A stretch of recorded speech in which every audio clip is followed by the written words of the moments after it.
ஒரு ஊரில் ஒரு இளைஞன் இருந்தான். ஒரு நாள் அவன் ஒரு குருவை தேடிக்கிட்டு புறப்பட்டான். ஊரை விட்டு வெளியில் போனான். போகிற வழியில் ஒரு காடு. அந்த காட்டில் ஒரு மரத்தடியில் ஒரு பெரியவர் உட்காந்துருக்கிறார். அமைதியாக மௌனமாக அவர் அமர்ந்திருக்கிறார். இந்த பெரியவரை விசாரிக்கலாம், குருவை தேடி கண்டுபிடிக்கிறதுக்கு இவர் ஏதாவது ஒரு வழி சொல்லி கொடுப்பார் அப்படின்னு நினச்சிக்கிட்டு அவரை நெருங்கினான்.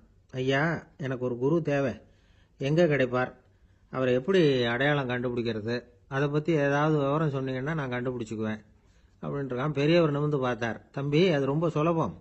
அவர் வயசானவராக இருப்பார், என்னை விட சுமார் 30 வயசு அதிகமாக இருக்கும்.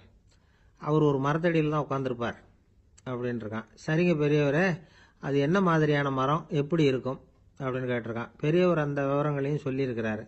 அது மட்டும் இல்லை, சந்திக்கிற நாள், நேரம், வினாடி முதற்கொண்டு எல்லா விவரங்களையும் துல்லியமாக சொன்னாராம்.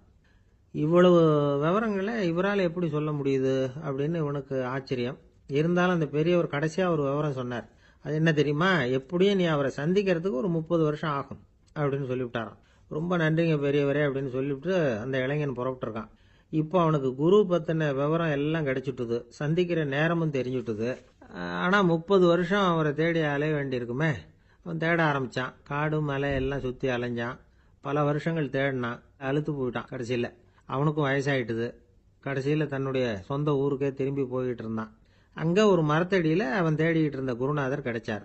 யார் அவருன்னா, 30 வருஷத்துக்கு முன்னாடி வழி சொல்லி கொடுத்தாருல அதே பெரியவர். அவருக்கு இப்போ 30 வயசு அதிகமாக இருந்தது. அதே மரம். அன்னைக்கு பெரியவர் சொன்ன அடையாளம் இப்போ பொருத்தமாக இருந்தது. இப்போ அந்த பெரியவர் சொன்னார், சரியாக வந்து சேர்ந்துட்ட, வா, உனக்காக தான் நான் இவ்வளவு காலமும் காத்துக்கிட்டு இருந்தேன் அப்படின்னாராம். என்ன சொல்கிறீங்கன்னு இருக்கான். 30 வருஷத்துக்கு முன்னாடி என்கிட்ட வந்தியே, அப்போவே என் காலம் வந்து முடிஞ்சு போயிருந்தது. அப்போவே என்ன உனக்கு அடையாளம் தெரியல, அதனால் இவ்வளவு காலம் உனக்காக காத்துட்டு இருக்கும்படி ஆயிட்டுது அப்படின்னாராம். ஐயா, அப்போவே நீங்கள் சொல்லியிருக்கலாமே, இதுதான் 30 வருஷம் கழித்து நீ சந்திக்க போகிற இடம், நான் தான் உன்னுடைய குரு அப்படின்னு சொல்லியிருக்கலாமே அப்படின்ட்டுருக்கான். அந்த பெரியவர் சிரிச்சுக்கிட்டே இதுக்கு பதில் சொன்னாராம். நான் எவ்வளவோ விவரமாக தான் சொன்னேன், நீ சரியாக புரிஞ்சிக்கல. காரணம், அப்போ நீ போதுமான அளவுக்கு பக்குவம் பெற்றிருக்கவில்லை.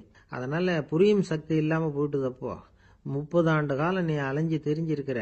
அது காரணமாக இப்போ உனக்கு அந்த பக்குவம் வந்துட்டுது. அதனால தான் அடையாளம் காண முடிஞ்சது, நானே உன்னுடைய குரு அப்படின்னாராம். இதிலிருந்து என்ன தெரியுதுன்னா, ஆன்மீகத்தில் மாணவனாக சேர்றதுக்கு கூட ஒரு பக்குவத்தன்மை தேவைப்படுது. ஒரு பெரிய ஞானி, அவர்கிட்ட சீடனாக இருக்க ஒருத்தன் வந்தான். எதிரில் நின்னான். ஞானி அவனை வெகு நேரம் உற்று பார்த்தார். அப்புறம் சொன்னார், சீடனாக இருக்கிறது ரொம்ப சிரமம்னார். நான் தயாராக இருக்கிறேன்னா.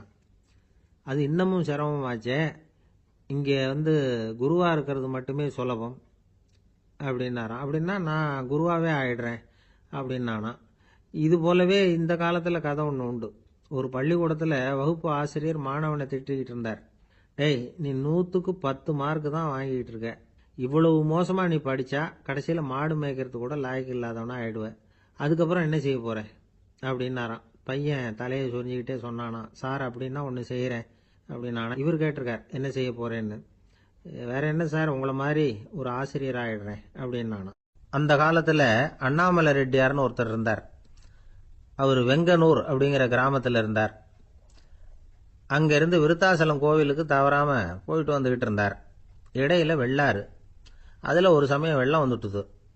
இவரால் போக முடியல. அதோட விளைவு, வெங்கனூர்லேயே ஒரு கோவில் கட்டணும் அப்படின்னு முடிவு பண்ணார், சிவாலயம். அந்த சமயத்தில் வடநாட்டில் பஞ்சம். அதனால் அங்கிருந்த பல சிற்பிகள் தென்னாட்டை நோக்கி வர ஆரம்பித்தாங்க. அவங்க வெங்கனூர் வழியாக வர்றது தெரிஞ்சதும் இவர் போய் பார்த்தார். இங்கே ஒரு கோவில் கட்டணும், அதுக்கு நீங்கள் உதவணும்னார். பஞ்ச காலத்தில் இப்படி ஒரு வாய்ப்பு கிடைச்சதில் அவங்களுக்கும் ரொம்ப மகிழ்ச்சி. உற்சாகத்தோடு ஒத்துக்கிட்டாங்க. ஆலய திருப்பணி ஆரம்பமாச்சு. அவங்களுக்கு வேண்டிய எல்லா வசதிகளையும் இவர் செஞ்சு கொடுத்தார். அவங்களுக்கு எந்த குறையும் இல்லாமல் பார்த்துக்கிட்டார். அது மட்டும் இல்லை, ஒவ்வொரு நாளும் அங்கே வருவார். உங்களுக்கு என்ன வேணும், எது வேணும்னு கேட்பார். ஏதாவது குறை இருந்தால் சொல்லுவாங்க, உடனே தீர்த்து வைப்பார். இவரும் கேட்பார், எந்த குறையாக இருந்தாலும் என்கிட்ட சொல்லுங்க அப்படின்னு சொல்லுவார். அதை தவிர இவராகவே கவனிச்சும் அவங்களுக்கு என்னென்ன தேவைங்கிறத கண்டுபிடிச்சி அதையெல்லாம் கொடுத்துக்கிட்டு இருப்பார். என்ன தேவைன்னாலும் அதை நிறைவேற்றி வச்சுருவார். அந்த சிற்பிகளின் தலைவன் ஒருத்தன், அந்த ஆளுக்கு வெத்தலை பாக்கு போடுறது பழக்கம். இதை தெரிஞ்சுக்கிட்டு அதுக்காகவே ஒரு ஆளை ஏற்பாடு பண்ணார். வேணுங்கிறப்போலாம் நீ வெத்தலை சிவல் மடித்து கொடுக்க வேண்டியது உன் வேலை அப்படின்னு ஒருத்தனை ஏற்பாடு பண்ணிட்டார். இப்படியெல்லாம் செஞ்சதும் அவங்களுக்கும் ரொம்ப உற்சாகம். ரொம்ப பொறுப்பாக சிற்ப வேலைகளை செஞ்சுக்கிட்டு இருக்கிறாங்க. ஒரு நாள் என்னாச்சு தெரியுமா? அந்த சிற்பிகளின் தலைவன் ரொம்ப நுணுக்கமாக ஒரு வேலையை செஞ்சுக்கிட்டு இருக்கிறான். சாரம் போட்டு அது மேலே படுத்துக்கிட்டு அண்ணாந்து பார்த்து உச்சியில் நுணுக்கமான சிற்பங்களை உருவாக்கிக்கிட்டு இருக்கான். சிற்பியின் கவனம் செதறப்படாதுங்கிறதுனால இவர் மெதுவாக சத்தம் போடாமல் கிட்ட போய் நின்று அதை கவனிச்சுக்கிட்டு இருக்கிறார். அந்த சிற்பி வழக்கம் போல வெத்தலை பாக்குக்காக இடது கையை கீழே நீட்டினான். அந்த சமயம் பார்த்து அவருக்கு தாம்பூலம் கொடுக்குறவன் அங்கே இல்லை, எங்கேயோ போயிருக்கிறான். அண்ணாமலை ரெட்டியார் என்ன பண்ணார் தெரியுமா? தனக்காக கொடுக்கப்பட்ட தாம்பூலத்தை வாங்கி சிற்பியின் கையில் கொடுக்குறார். அவன் வாங்கி போட்டுக்கிட்டான். இது என்ன இன்னைக்கு வெத்தலை சீவல் வேற மாதிரி இருக்குது, வாசனை தாம்பூலமாக இருக்குது அப்படின்னு யோசனை பண்ணிட்டு கீழே திரும்பி பார்க்குறார். பார்த்தா ரெட்டியார் மறுபடியும் சிற்பி கை நீட்டும் பொழுது கொடுக்கறதுக்காக தாம்பூலத்தை மடித்து வாங்கி வச்சுக்கிட்டு தயாராக நிற்கிறார். சிற்பிக்கு அதிர்ச்சி. உடனே பொத்துன்னு கீழே குதிச்சான். ஐயா, என்ன இது நீங்களா அப்படின்னா. இவர் சொன்னார், நான் ஒன்றும் தப்பு பண்ணலையே, உன்னுடைய கை புண்ணியம் செஞ்ச கை, கோயில் கட்டுற கை, அந்த கைக்கு தாம்பூலம் கொடுக்கறதுல என்ன தப்பு அப்படின்னாராம். ஏற்கனவே பஞ்சத்தில் அடிபட்டு வந்த எங்களை நீங்கள் ஆதரிச்சதே பெரிய விஷயம். இந்த செயல் என்னை ஒரு பெரிய கடனாளி ஆக்கிவிட்டுது. ஐயா, எங்களுக்கு உணவு உடை இதை மட்டும் நீங்கள் கொடுத்தா போதும், ஊதியம்னு எதுவும் வாங்க மாட்டோம் அப்படின்னு நானும். அந்த சிற்பி எவ்வளவோ வற்புறுத்தியும் எதுவும் வாங்கிக்கலையாம். இந்த செய்தியை தமிழ் தாத்தா டாக்டர் ஊவேசா சொல்லியிருக்கிறார். அந்த காலத்தில் எப்படிப்பட்டவங்கெல்லாம் வாழ்ந்துருக்கிறாங்க பாருங்க. இந்த காலத்தில் ஒருத்தர் கோவில் கட்டினார், வேலை செய்கிற எல்லாருக்கும் சாப்பாடு போடுவார். சிற்ப வேலை செஞ்சுட்டு சாப்பிட வர்ற ஒவ்வொருத்தர் கையையும் அன்பா பிடிச்சு முத்தம் கொடுத்து உள்ளே அனுப்புவார். அந்த கைகளுக்கு நீங்கள் கொடுக்குற மரியாதையாது அப்படின்னு கேட்டாங்க. அடா, அது இல்லைங்க, ஏற்கனவே முதல் பந்தியில் சாப்பிட வந்தவன் மறுபடியும் வர்றானான்னு கண்டுபிடிக்கிறதுக்காக கையை பிடிச்சி மோந்து பார்க்குறேன் அப்படின்னாராம் அவர். அம்மாக்காரங்களுக்கு அடிக்கடி ஏற்படுற கவலை ஒன்று உண்டு. அதாவது குழந்தை சரியாக சாப்பிட மாட்டேங்குதே அப்படிங்கிற கவலை. இவங்கெல்லாம் ஒரு விஷயத்தை நல்லா புரிஞ்சுக்கணும். குழந்தைகள்ங்கிறவங்க பெரியவங்க மாதிரி இல்லை. அவங்க கடிகாரத்தில் மணியை பார்த்துட்டு சாப்பிட்றதுக்கு உட்கார்ற ரகம் கிடையாது. பசிச்சா சாப்பிடுவாங்க, இல்லைன்னா விளையாடுவாங்க அல்லது தூங்குவாங்க. அது புரியாமல் அவங்கள கட்டாயப்படுத்தி அல்லது மிரட்டி சாப்பிட வைக்கிறது ரொம்ப தப்பு. ஒரு 8 மாத குழந்தைக்கு 3 மணி நேரத்துக்கு ஒரு தடவை பசிக்கும். அந்த நேரம் பார்த்து சாப்பாடு கொடுத்தா அடம் பண்ணாமல் அது பாட்டுக்கு சாப்பிட்றோம். அதே குழந்தைக்கு 1 வயசு ஆகிறப்போ 4 மணி நேரத்துக்கு ஒரு தடவை பசிக்கும். இந்த வயசில் இயற்கையாகவே பசி குறைஞ்சிருக்கும். அது புரியாமல் என் குழந்தை முன்னாடி மாதிரி இப்போ சரியாக சாப்பிட மாட்டேங்கிறான் அப்படின்னு சில பேர் டாக்டர்கிட்ட போய் சொல்லிக்கிட்டு இருப்பாங்க. இன்னொரு விஷயம், ஒரு குழந்தைக்கு வயசு அதிகமாகிற வேகத்துக்கு உடம்பு எடையும் அதிகமாகிக்கிட்டே போகாது. உடம்பு எடை அதிகமாகிற வேகம் குறைஞ்சிக்கிட்டே வரும். 6 மாத குழந்தைக்கு ஒரு வாரத்தில் 150 கிராம் எடை கூடும். ஒரு வயசில் வாரத்துக்கு 71 கிராம் எடை கூடும். இது புரியாமல் அதிகமாக சாப்பாட்டை கொடுத்து குழந்தைய கஷ்டப்படுத்தக்கூடாது. ஏன்னா அளவுக்கு மீறின உணவு அஜீரணத்தை உண்டு பண்ணிவிடும். குழந்தைக்கு ஒரு தட்டில் கொஞ்சமாக ஆகாரத்தை வச்சு கொண்டுகிட்டு போய் கொடுக்கணும். மலை மாதிரி குவிச்சு வச்சா அதை பார்த்ததுமே பசி அடங்கி போயிடும். அடித்து மிரட்டி பயமுறுத்தி குழந்தைய சாப்பிட வைக்கிற பழக்கம் இருக்குது பாருங்கள், அதுக்கு ஃபுட் ஃபோர்ஸிங் அப்படின்னு பேர். இப்படி பண்ணுனா குழந்தைக்கு சாப்பாட்டில் விருப்பம் குறைஞ்சிரும், அதை கண்டாவே வெறுக்க ஆரம்பிச்சிடும். அது மாதிரி உளம் சார்ந்த பசி குறைவு, சைக்கோஜெனிக் அனோரெக்சியா, அது ஏற்படுமா. சாப்பாடுங்கிறதே ஒரு தண்டனை மாதிரி தோணும். குழந்தைகளுக்கு பிடிச்ச மாதிரியான ஆகாரத்தை கொடுக்கணும். சத்து அதிகம் இருக்குங்கிறதுக்காக அதுக்கு பிடிக்காத ஆகாரத்தை கொடுத்து கட்டாயப்படுத்தக்கூடாது. குழந்தைகளுக்கு 2 வயசு ஆகிறப்போ இயற்கையாகவே எதிர்மறை குணம் உண்டாகும். அதாவது அந்த எதிர்மறையாக பேசுறது. இது மாதிரி சமயங்களில் நாம் என்ன சொல்கிறோமோ அதுக்கு நேர்மாறாக நடந்துக்கும். ஏட்டிக்கு போட்டி. சாப்பிட சொன்னால் விளையாட போகும், விளையாட சொன்னால் சாப்பாடு கேட்கும். இதை புரிஞ்சுக்கிட்டு நடந்துக்கணும். குழந்தை சொன்ன பேச்சை கேட்கலேன்னு கோவப்படக்கூடாது. குழந்தை வளர வளர பிடிவாத குணம் வர்றது சகஜம். கேட்டதை வாங்கி கொடுத்தா தான் சாப்பிடுவேன் அப்படின்னு பிடிவாதம் பண்ணும். வாங்கி கொடுத்து விடுறது தான் உத்தமம். நீங்களும் அதுக்கிட்ட பிடிவாதம் பண்ணிகிட்டு இருக்கக்கூடாது. ஏன்னா கேட்டது கிடைக்கலையேங்கிற ஏமாற்றம் கூட குழந்தையோட பசியை குறைச்சிரும். கேட்டது கிடைச்சிட்டா பசி அதிகமாகும். கொடுத்ததை மலமலன்னு சாப்பிட்றோம். குழந்தைகளுக்கு கண்ட கண்ட நேரத்தில் சாப்பிட்றதுக்கு எதையாவது வாங்கி கொடுத்துக்கிட்டு இருந்தால் சாப்பாட்டு நேரத்தில் சாப்பிடாம அடம் பண்ண ஆரம்பிச்சிடும். பள்ளிக்கூடம் போகிற பிள்ளைங்க காலை உணவை சரியாக சாப்பிட மாட்டாங்க. அச்சம், அவசரம், பரபரப்பு இதெல்லாம் தான் காரணம். பள்ளிக்கு புறப்படுறதுக்கு ஒரு 3/4 மணி நேரத்துக்கு முன்னாடியே சாப்பாடு போட்டுருங்க, அது சரியாக போடும். படிக்கிற குழந்தைகள் உடல் சோர்வு, மனச்சோர்வு இது காரணமாக கூட சாப்பிட மறுக்கிறது உண்டு. இப்போ உதாரணமாக சாயந்தரம் விளையாடி விட்டு வீட்டுக்கு வந்ததும் சாப்பிட சொன்னால் வேணாம்பாங்க. இது உடல் சோர்வு. ரொம்ப நேரம் வீட்டு பாடங்களை செஞ்சு முடித்த கையோடு சாப்பிட சொன்னாலும் அவங்களால சரியாக சாப்பிட முடியாது. இது உளச்சோர்வு, அதாவது மனச்சோர்வு. இதை தவிர குழந்தைகளுக்கு உடல்நல குறைவு ஏற்பட்டால் கூட சாப்பிட மறுக்கிறது உண்டு. சில மருந்து மாத்திரைகள் கூட பசியை குறைச்சிரும். அதனால் சரியாக தெரிஞ்சுக்கிட்டு குழந்தைகளை சாப்பிட வைக்கணும். அது புரியாமல் கையில் சாப்பாட்டு தட்டை வச்சுக்கிட்டு குழந்தைகளை விரட்டிக்கிட்டு அலையக்கூடாது. ஒரு சின்ன பையன் சொன்னான், எங்கள் அம்மா சாப்பாடு போடுறது தெரிஞ்சால் நான் உடனே வீட்டை விட்டு வெளியில் ஓடி போடுவேன் அப்படின்னா. ஏன் அப்படி பண்ணுறேன்னு கேட்டோம். எங்கள் அப்பா கூட அது மாதிரி தான் சார் பண்ணுவார் அப்படிங்கிறான். ஒரு நண்பர் யாருக்கோ ஃபோன் பண்ணிக்கிட்டு இருந்தார்.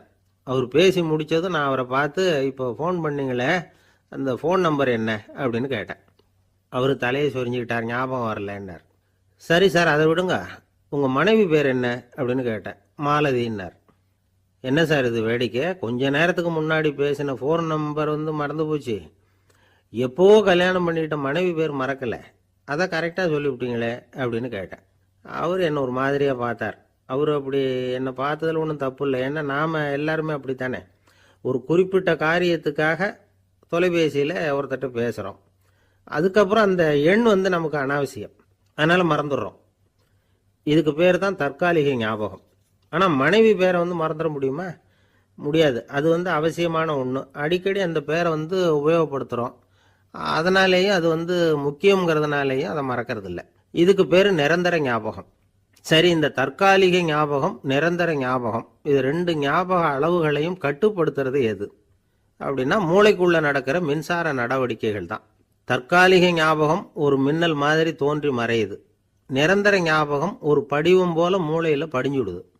ஒரு சம்பவத்தின் பல பிரதிகள் மூளையில் பல்வேறு பகுதிகளிலேயும் படிகிறதுனால ஒன்று மறைஞ்சாலும் மறந்தாலும் இன்னொன்று மறையறதில்லை. இப்படிப்பட்ட நிலைமையில தான் இந்த தொண்டையில் இருக்கு, வாயில் வரமாட்டேங்குது சார் அப்படிமா. ஒருத்தருக்கு எந்த துறையில் ஆர்வமும் ஈடுபாடும் அதிகமோ அது சம்பந்தமான ஞாபக சக்தி அதிகமாக இருக்கும். தொழிலை விரும்புகிற ஒரு டெலிஃபோன் ஆப்ரேட்டருக்கு எண்கள்லாம் நல்ல ஞாபகம் இருக்கும். அது மாதிரி கவிஞர்களுக்கு வார்த்தைகள் நல்ல ஞாபகத்தில் இருக்கும். இது ஒரு பக்கம் இருந்தாலும் ஒரு மூளை எண்களை விட எழுத்துக்களை விட படங்களை ரொம்ப சுலபமாக ஞாபகத்தில் வச்சுக்குது. புரிஞ்சுக்கிற தன்மை, அனுபவம், புத்தி கூர்மை இது கூடி குறையிறத பொறுத்து ஞாபக சக்தியும் ஏறும் இறங்கும். இப்போ உதாரணத்துக்கு ஒரு பையனுக்கு படித்தது எதுவும் ஞாபகத்தில் இல்லைன்னா அவன் அதை சரியாக புரிஞ்சுக்கலன்னு அர்த்தம். இந்த மறதிங்கிறது எந்த சமயத்தில் ஒரு பிரச்சனை ஆகுது தெரியுமா? உங்களுக்கு வேண்டியப்பட்ட ஒருத்தரை ஞாயிற்றுக்கிழமை சாயந்தரம் சரியாக 5 மணிக்கு கடற்கரைக்கு வர சொல்லிவிட்டு அந்த நேரத்தை மறந்துவிட்டா அது பரவாயில்ல, வர சொன்னதையே மறந்துவிட்டா தான் நிலைமை மோசம்னு அர்த்தம். இப்படி இருந்தால் இது சிகிச்சை எடுத்துக்க வேண்டிய நிலைமைங்கிறத புரிஞ்சுக்கணும். ஆமாம், இதுக்கும் மருந்து இருக்குது. ஆனால் மூளை குறிப்பிட்ட அளவுக்கும் கீழே இயங்குறப்போவோ இன்னொன்று சொல்லுவாங்க, இந்த நியூரோ டிரான்ஸ்மிட்டர் அப்படின்னு சொல்லுவாங்க. அப்படிங்கிற மூளை ரசாயனம் ரொம்பவும் குறைஞ்சி போகிறப்போ மட்டும்தான் உபயோகப்படும். டாக்டர் என்ன சொல்கிறாங்க தெரியுமா? மூளையை பொறுத்த வரைக்கும் அதில் ஞாபக சக்தி அதிகமாக உள்ள மூளை, மறதி உள்ள மூளை அப்படின்னு ஒன்றும் கிடையாது அப்படிங்கிறாங்க. நினைவு வச்சுக்கிறதுக்கு பயிற்சி அளிக்கப்பட்ட மூளை, பயிற்சியற்ற மூளை அப்படின்னு வேணும்னா சொல்லலாம் அப்படின்னு சொல்கிறாங்க. அதனால் நம்ம ஞாபக சக்திங்கிறது நம்மகிட்ட இருக்கிற பயிற்சி, முயற்சி இதை பொறுத்து தான் அமையும். ஒருத்தர் ஒரு பென்சிலை எங்கேயோ வச்சுக்கிட்டு தேடிக்கிட்டு இருந்தார். அப்புறம் என்னமோ தீவிரமாக யோசனை பண்ணி அதை ஞாபகப்படுத்தி பார்த்துக்கிட்டு இருந்தாராம். எதிரில் உட்காந்துருந்தவர் சொன்னார், பென்சிலை தானே தேடிக்கிட்டு இருக்கீங்க, அது உங்கள் வலது காதில் இருக்குது சார் அப்படின்னாராம் அவர். இதுக்கு அவர் சொல்லியிருக்காரு, பென்சிலை வலது காதில் தான் வச்சுருக்கேங்கிறது எனக்கு நல்லா ஞாபகம் இருக்குது, ஆனால் எது வலது காதுங்கிறது தான் மறந்து போச்சு அப்படின்னாராம். அவர் அதை தான் யோசிச்சுட்டு இருந்திருக்கிறார். ஒரு ஊர்ல ஒரு ஆள் இருந்தான். அவனுக்கும் அவன் மனைவிக்கும் சண்டை. இவன் கோவிச்சுக்கிட்டு வீட்டை விட்டு வெளியில வந்துட்டான். நேரா தன்னுடைய நண்பன் ஒருத்தனை தேடிட்டு போனான். அந்த நண்பன் எப்படின்னா எதுக்கும் அசர மாட்டான், எப்பவும் மகிழ்ச்சியா இருப்பான். அவன்கிட்ட போய் இவன் யோசனை கேட்டான். அது சரி, நீ எப்படி எப்பவும் மகிழ்ச்சியா இருக்கிற, என்னால் அப்படி இருக்க முடியலையே அப்படின்னு கேட்டான். என்ன நடந்தது சொல்லுன்னா அவன், வீட்டில் எனக்கும் என் மனைவிக்கும் தகராறு, நிம்மதி இல்லை, அதுதான் இங்கே வந்தேன், உங்ககிட்ட யோசனை கேட்கலாமேன்னு அப்படின்னு விவரத்தை சொன்னான். அதை கேட்டுட்டு அதுக்கப்புறமா இவன் சொன்னான், இந்த பாருப்பா, இது ஒன்றும் பெரிய விஷயம் இல்லை, எனக்கு 2 மனைவிகள், 2 வீடு, ஒரு வீட்டில் சண்டை வந்துட்டுதுன்னா நேராக இன்னொரு வீட்டுக்கு வந்துடுவேன், இங்கே சண்டை வருதுன்னா நேரம் அங்கே போடுவேன். 2 குடும்பம் இருக்கிறதுனால இப்படி ஒரு வசதி. இதுதான் என்னுடைய மகிழ்ச்சியின் ரகசியம் அப்படின்னு நானா. ஓ அப்படியா விஷயம், இப்போ புரிஞ்சுக்கிட்டேன், உன்னுடைய யோசனைக்கு ரொம்ப நன்றி அப்படின்னு சொல்லிவிட்டு அவன் திரும்பி வந்துட்டான். அங்கே இங்கே தேடினான். ஒரு வாரத்துக்குள்ள இன்னொரு பொண்ணை தேடி கண்டுபிடிச்சி கல்யாணம் பண்ணிட்டான். இப்போ இவனுக்கும் 2 வீடு ஆயிட்டுது. அதுக்கப்புறம் என்னாச்சு தெரியுமா, இவன் 2வதா கல்யாணம் பண்ணிட்டு வந்தானே, இந்த செய்தி முதல் மனைவிக்கு தெரிஞ்சு போச்சு. போனான், அது கழுத்தை பிடிச்சி வெளில தள்ளி விட்டு கதவை சாத்தி விட்டுது. இனிமே இந்த பக்கம் வராத, எனக்கு தெரியாம எப்படி நீ இன்னொரு கல்யாணம் பண்ண அப்படின்னு சொல்லி அடிச்சு விரட்டி விட்டுது. இவன் அதனால என்ன பரவாயில்லன்னு 2வது மனைவி வீட்டுக்கு போனான். அங்க பார்த்து, நீ எனக்கு கல்யாணம் பண்றதுக்கு முன்னாடி ஏற்கனவே உனக்கு கல்யாணம் ஆச்சுங்கிற விஷயத்த ஏன் என்கிட்ட சொல்லல அப்படின்னு சொல்லி அதுவும் கழுத்தை பிடிச்சி வெளில தள்ளி விட்டுது. இவன் வீதிக்கு வந்துட்டான். இங்கேயும் போக முடியல, அங்கேயும் போக முடியல. என்ன இது, அவன் சொல்லி கொடுத்த யோசனை ஒன்றும் சரியா வரலையே அப்படின்னு யோசனை பண்ணிக்கிட்டே நடந்தான். வழியில ஒரு பாழடைஞ்ச மண்டபம். சரி, இன்னைக்கு ராத்திரி இங்கேயே படுத்துருவோம், வேற எங்கேயும் போய் படுத்து தூங்க முடியாது, அதான் 2 பேரும் விரட்டி விட்டாங்களே, என்ன பண்றது அப்படின்னு சொல்லி அந்த மண்டபத்துல போய் ஒரு தூண்ல ஓரமா சாஞ்சி உக்காந்தான். அப்போ எதுத்தாப்புல இன்னொரு தூண் ஓரமா யாரோ அசையறது மாதிரி தெரிஞ்சுது, லேசான இருட்டுல. யாரப்பா அது அப்படின்னு கிட்ட போய் பாக்குறான். அப்புறம் தான் தெரியுது, அவன் யாரு தெரியுமா, இவனுக்கு யோசனை சொன்னான்ல 2 கல்யாணம் பண்ணிக்கணும்னு சொல்லி, அவன் அங்க படுத்து கிடக்குறான். டேய் நீ எப்படிடா இங்க வந்த அப்படின்னா, 2 வீட்லயும் சண்டை வந்துட்டுது, அதுதான் இங்க வந்தேன், படுத்து தூங்கலாமேன்னு அப்படின்னா. 2 வீடு இருக்கிறது சௌரியம்னு என்கிட்ட சொன்னியப்பா அப்படின்னா இவன். நான் அப்படி சொன்னதுக்கு ஒரு காரணம் உண்டுன்னா அவன். என்னடா காரணம்னு கேட்டான். அது வேற ஒண்ணும் இல்ல, தினமும் ராத்திரி இல்ல இந்த மண்டபத்துல தனியா படுக்கிறதுக்கு எனக்கு பயமா இருந்தது, எனக்கு ஒரு துணை தேவைப்பட்டது, அதுக்காக தான் உங்ககிட்ட அப்படி ஒரு யோசனை சொன்னேன். இப்ப நீ வந்ததுனால எனக்கு துணை கிடைச்சிட்டுது. இப்ப நம்ம 2 பேரும் துணையா இங்க படுத்துக்கலாம், நீ அந்த தூண்ல சாஞ்சிக்கோ, நான் இந்த தூண்ல சாஞ்சிக்கிறேன் அப்படின்னு சொல்லி படுத்து தூங்க ஆரம்பிச்சிட்டானோ. அதாவது நம்ம வாழ்க்கையில முடிவுகள் எடுக்கிற விஷயத்துல இந்த ஆள் மாதிரி தான் பல பேர் நடந்துக்கிறோம் அப்படிங்கிறார். அதாவது உலக புகழ்பெற்ற மனோதத்துவ மேதை ஸ்காட் பெக் அப்படிங்கிறவர். அதாவது வீட்டுக்கு தேவையான பொருள்கள் வாங்குறதுல இருந்து கல்யாணம் பண்றது, வீடு கட்டுறது வரைக்கும் அடுத்தவங்க பேச்சை கேட்டு வீணா போறவங்க தான் அதிகம். அறிவுரை கேட்கறதுல தப்பு இல்லை, ஆனா அதுக்கப்புறம் அதை பத்தி சரியா சிந்திச்சு பாக்குறது இல்ல, அதுதான் தப்பு. சில பேர் அறிவுரை சொல்றதுலயே ரொம்ப தெளிவா இருப்பாங்க. ஏன் சார் 2 சம்சாரத்தோட குடும்பம் நடத்துறது ரொம்ப கஷ்டமானு கேட்டாராம் ஒருத்தர். அது எனக்கு தெரியாதுங்க அப்படின்னாராம் அவரு. ஏன்னு கேட்டிருக்கார். ஏன்னா எனக்கு 3 சம்சாரம் அப்படின்னாராம் அவர். ஒரு ஆளு வேகமா நடந்து போய்கிட்டு இருந்தான். அவன் வேகமா நடக்கிறதுக்கு காரணம் வெயில் காலம், காலில் செருப்பு இல்லை, மணல் பாதை, அதுதான் வேகம். காலில் செருப்பும் இல்லாம கையில குடையும் இல்லாம அந்த ஆளு வெயில்ல நடந்து போய்கிட்டு இருக்கிறான். அந்த சமயத்துல இன்னொருத்தன் குதிரை மேல ஏறி அந்த வழியா வந்துகிட்டு இருக்கிறான். அவன் காலில் செருப்பும் இருந்தது, கையில குடையும் இருந்தது. நடந்து போய்கிட்டு இருந்தவன் அந்த குதிரை ஆசாமியை பார்த்து கேட்டான், ஐயா நீங்களும் குதிரை மேல உட்காந்துக்கிட்டு போய்கிட்டு இருக்கிறீங்க, அப்படி இருக்கிறப்போ உங்களுக்கு அந்த செருப்பு என்னத்துக்கு, அதை எனக்கு கொடுத்து உதவலாமே அப்படின்னா. குதிரை மேல உட்காந்துருந்தவன் யோசனை பண்ணி பார்த்தான். இவன் சொல்றது நியாயம்தானே அப்படின்னு சொல்லி தன்னுடைய செருப்பை கழட்டி அந்த வழிப்போக்கனுக்கு கொடுத்துட்டான். ரொம்ப நல்லதுங்க அப்படின்னு சொல்லி இவன் அதை வாங்கி காலில் மாட்டிக்கிட்டான். அதுக்கப்புறம் மறுபடியும் இவன் ஆரம்பிச்சான், ஐயா நீங்க குதிரையில் போறதுனால போக வேண்டிய இடத்துக்கு வேகமா போய் சேர்ந்துருவீங்க, அதனால உங்க கையில் அந்த குடை என்னத்துக்கு, நான் நடந்து போயிட்டு இருக்கிறவன் ரொம்ப நேரம் நடக்க வேண்டியிருக்கும் இந்த வெயில்ல, அதனால அந்த கொடையையும் எனக்கு கொடுங்களேன் அப்படின்னா. குதிரை வீரன் யோசனை பண்ணி பார்த்தான், இதுவும் நியாயம்தானே அப்படின்னு அவனுக்கு தோணுச்சு. உடனே இறக்கப்பட்டு தன் காலில் இருந்த செருப்பை கொடுத்தது மாதிரியே தன் கையில் இருந்த கொடையையும் இவங்கிட்ட கொடுத்துட்டான். அதுக்கப்புறம் அவன் நிம்மதியாக புறப்பட்டான். இப்போ மறுபடியும் கை தட்டி அவனை நிறுத்தினான். கீழே நின்றுட்டு இருந்தவன், என்னப்பா ஏன் என்ன நிறுத்தின, இன்னும் ஏதாவது வேணுமா உனக்கு அப்படின்னா குதிரையில் இருந்தவன். இவன் மெதுவாக வாயை திறந்து அந்த குதிரையையும் என்கிட்ட கொடுத்துருங்களேன்னா. அந்த குதிரை வீரன் இப்போ ஒரு கணம் யோசனை பண்ணி பார்த்தான். உடனே என்ன பண்ணான் தெரியுமா, தன்கிட்ட இருந்த குதிரை சவுக்கை எடுத்தான். குதிரை சவுக்கால அந்த ஆளை வாங்குன்னு வீசி தள்ளிவிட்டான். இவ்வளவு சவுக்கடியும் வாங்கிக்கிட்டு இந்த ஆள் என்ன பண்ணான் தெரியுமா, சிரிக்கிறான். அடி வாங்கிட்டு யாராவது சிரிப்பாங்களா? குதிரை வீரனுக்கு ஒன்றும் புரியல. என்னப்பா அது, ஏன் இப்படி அடி வாங்கிட்டு இப்படி சிரிக்கிறியே அப்படின்னு கேட்டான். இப்போ அந்த வழிப்போக்கன் சொல்றான், ஐயா நான் இப்படி சிரிக்கிறதுக்கு காரணம் இருக்கு. இப்படி குதிரை கேட்டு உங்ககிட்ட அடி வாங்கலைன்னு வச்சுக்கோங்க, என் உயிர் உள்ள வரைக்கும் மனசுல ஒரு தவிப்பு இருந்துகிட்டே இருக்கும். செருப்பையும் கொடையையும் கேட்ட உடனே கொடுத்தவன் குதிரையையும் கேட்டிருந்தா கொடுத்துருப்பானோ அப்படிங்கிற பேராசையில ஏங்கிக்கிட்டே இருந்திருப்பேன். இப்போ உங்ககிட்ட அடி வாங்கின பிறகு என்னுடைய அந்த சந்தேகம் தீர்ந்து போச்சு. என்னுடைய ஆசைக்கு எல்லை எது அப்படிங்கிறத எனக்கு புரிஞ்சுட்டுது அப்படின்னு சொல்லிவிட்டு அவன் நடக்க ஆரம்பிச்சிட்டானான். ஆசைக்கும் எல்லை உண்டு அப்படிங்கிறத விளக்கறதுக்காக வாரியார் சுவாமிகள் சொல்ற கதை இது. இந்த காலத்திலயும் ஒருத்தன் அது மாதிரி கொடை செருப்போட குதிரையில போய்கிட்டு இருந்தான். எதிரில் நடந்து வந்தவன், ஐயா உங்க கொடையை எனக்கு கொடுங்களேன்னு கேட்டான். உடனே அவன் குதிரையிலிருந்து கீழே குதிச்சு அவனை சாட்டையால் அடிக்க ஆரம்பிச்சிட்டான். இன்னொருத்தர் அந்த வழியா வந்தவர் இதை பார்த்தார். ஏன்பா அவன் கேட்டான், உன்னால முடியலன்னா இல்லைன்னு சொல்லிட வேண்டியது தானே, அதுக்காக ஏன் இப்படி அவனை போட்டு அடிக்கிறேன்னு கேட்டார். உங்களுக்கு விவரம் புரியாது சார், காலம் ரொம்ப கெட்டு போச்சு. கேட்டதை கொடுத்தேன்னு வச்சுக்கோங்க, இந்த குதிரையே என்னோடது, அவன் திருடிக்கிட்டு போறான் அப்படின்னு என் பேரில் புகார் கொடுக்க ஆரம்பிச்சிருவான் சார் அப்படின்னா. அது எப்படி அவ்வளவு உறுதியா சொல்றேன்னு கேட்டார் அவரு. ஏற்கனவே அது மாதிரி ஒருத்தன் பேரில் புகார் கொடுத்துட்டு தான் இந்த குதிரையை நான் தள்ளிட்டு வந்துகிட்டு இருக்கிறேன். ஒரு நண்பர் யாருக்கோ ஃபோன் பண்ணிக்கிட்டு இருந்தார். அவர் பேசி முடிச்சதும் நான் அவரை பார்த்து, இப்போ ஃபோன் பண்ணீங்களே அந்த ஃபோன் நம்பர் என்ன அப்படின்னு கேட்டேன். அவர் தலையை சொரிஞ்சுக்கிட்டார், ஞாபகம் வரலன்னார். சரி சார் அதை விடுங்க, உங்கள் மனைவி பேர் என்ன அப்படின்னு கேட்டேன். மாலதின்னார். என்ன சார் இது வேடிக்கை, கொஞ்ச நேரத்துக்கு முன்னாடி பேசின ஃபோன் நம்பர் மறந்து போச்சு.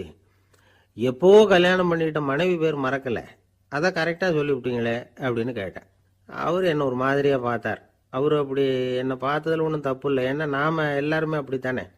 ஒரு குறிப்பிட்ட காரியத்துக்காக தொலைபேசியில் ஒருத்தட்ட பேசுகிறோம், அதுக்கப்புறம் அந்த எண் நமக்கு அனாவசியம், அதனால் மறந்துடுறோம். இதுக்கு பேர் தான் தற்காலிக ஞாபகம். ஆனால் மனைவி பேரை மறந்துட முடியுமா? முடியாது. அது அவசியமான ஒன்று. அடிக்கடி அந்த பேரை உபயோகப்படுத்துகிறோம், அதனாலேயும் அது முக்கியங்கிறதுனாலேயும் அதை மறக்கிறது இல்லை. இதுக்கு பேர் நிரந்தர ஞாபகம்.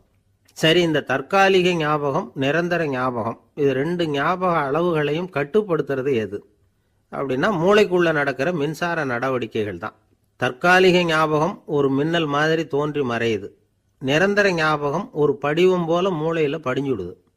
ஒரு சம்பவத்தின் பல பிரதிகள் மூளையில் பல்வேறு பகுதிகளிலேயும் படிகிறதுனால ஒன்று மறைஞ்சாலும் மறந்தாலும் இன்னொன்று மறையறதில்ல.